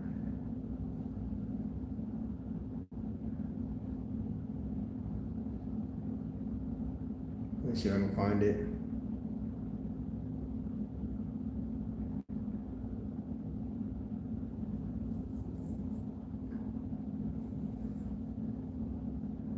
Like I said, the newest phone I probably want to try out is the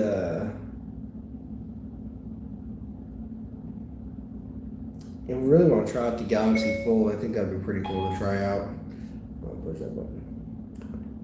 I think that'd be kind of fun to try out, you know? Something different. Do you start on the LG Versa? Yeah, let me see if I can find the Versa. The LG XC2. I don't think I have that one. The LG Optimus Direct 4G. Sounds familiar. Yeah, the LGV. Okay, there you go. I was like, I knew it was something. I couldn't figure out what it was. I even tried to Google it. I couldn't figure out the number. But yeah, the VX 9800. That's the only one I'm missing technically on the, if you want to call it the Envy series. That'd be the only one I'm missing. LG G2. I don't have that one just yet. I think because I had a G3 and I gave it to Ivan Muro on a phone giveaway. He's got it.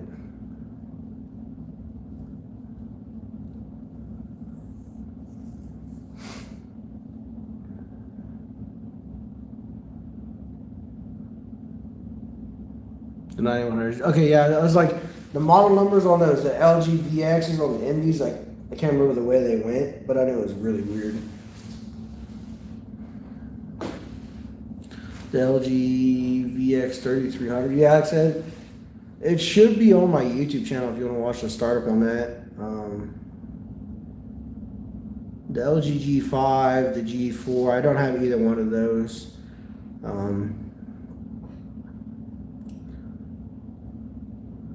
UT Starcom.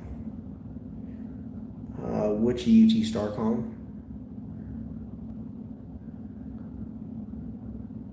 The 9800. Okay, yeah. Because I know the VX 10,000 was the LG Voyager.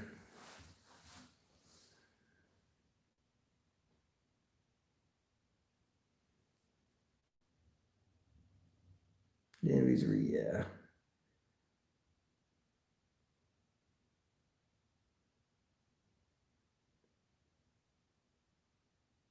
Yeah, I don't know if they made the G4 and all. It seems pretty recent. Like I said, I think that last phone, I think supposedly was the S3. I think they had a picture of it. I'm trying to find the screenshot.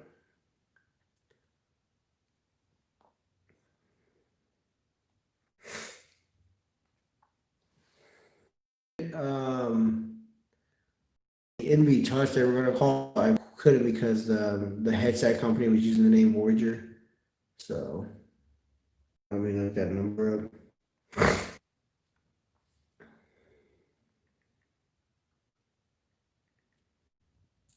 The 9200. Yeah, I heard the live stream there for a second, but it just cut out and came back. So I'm guessing that's something to do with my Wi-Fi. The CDM, the battery. Yeah, there you go. That's the headset company.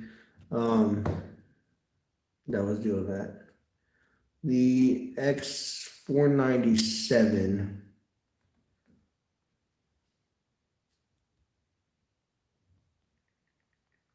I think I have that one, but it has a speaker problem if I remember right.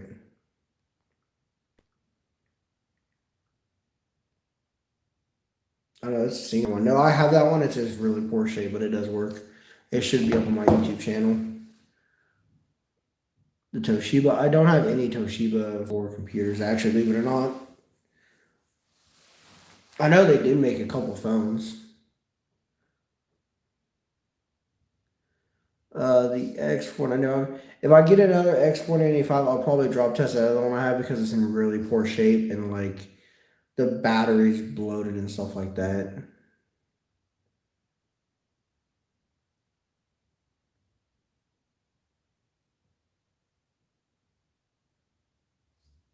Destroyed Note 2. The one I just showed, that was a Note 3 on AT&T. And I'm pretty sure it's locked too, if I'm guessing.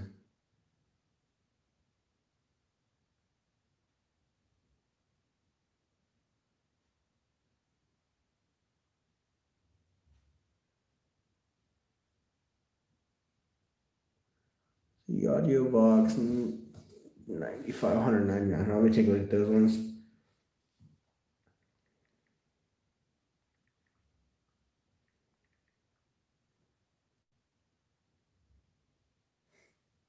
Yeah, with the Toshiba. Yeah, because I was like, I knew they made Toshiba was like together with them at one time when they built a phone in the 9900. Well, I thought it was kind of weird, but it was there.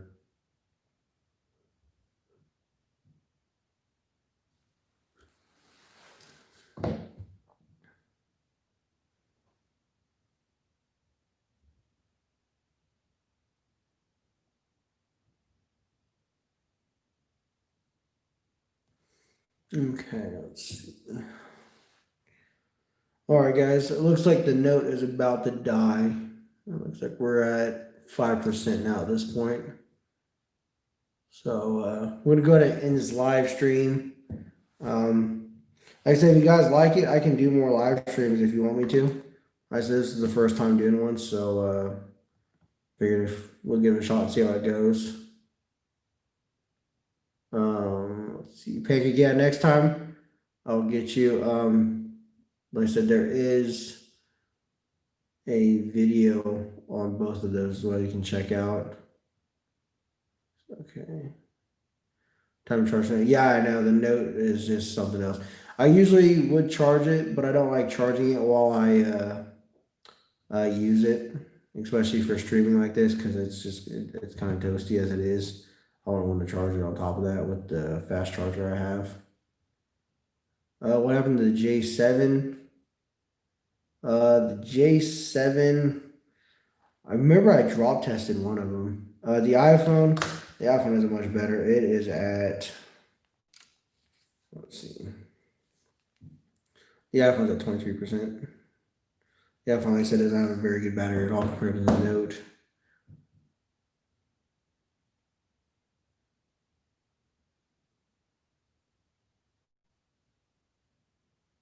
Let's see. I don't think I have the 9200. Let's see.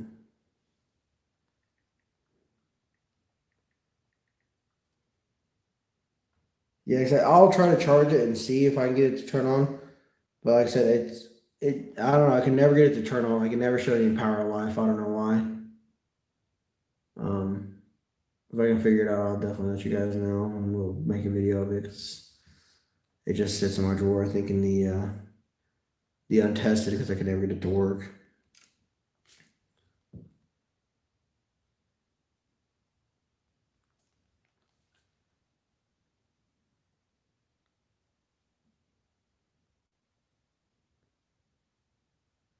The LG M3. Yeah, like I said, I'd have to look for them, so it'd probably be easier just to go on the YouTube channel and type in Tony's Phone Collection NV3 or the VX3300, because in all these drawers of phones, I'd have to dig through them to find it, and that would take forever. And by then, I don't even think the phone would last that long.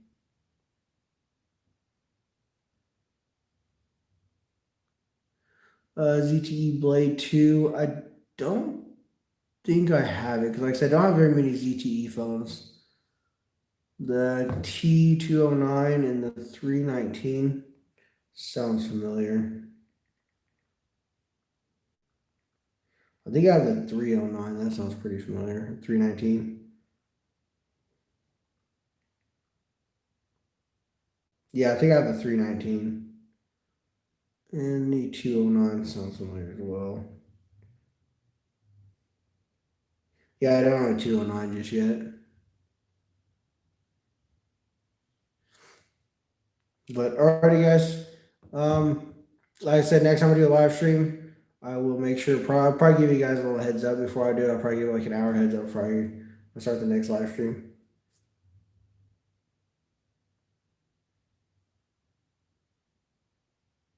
Yeah, I'll see if I can do it tomorrow. We'll see what we got, guys.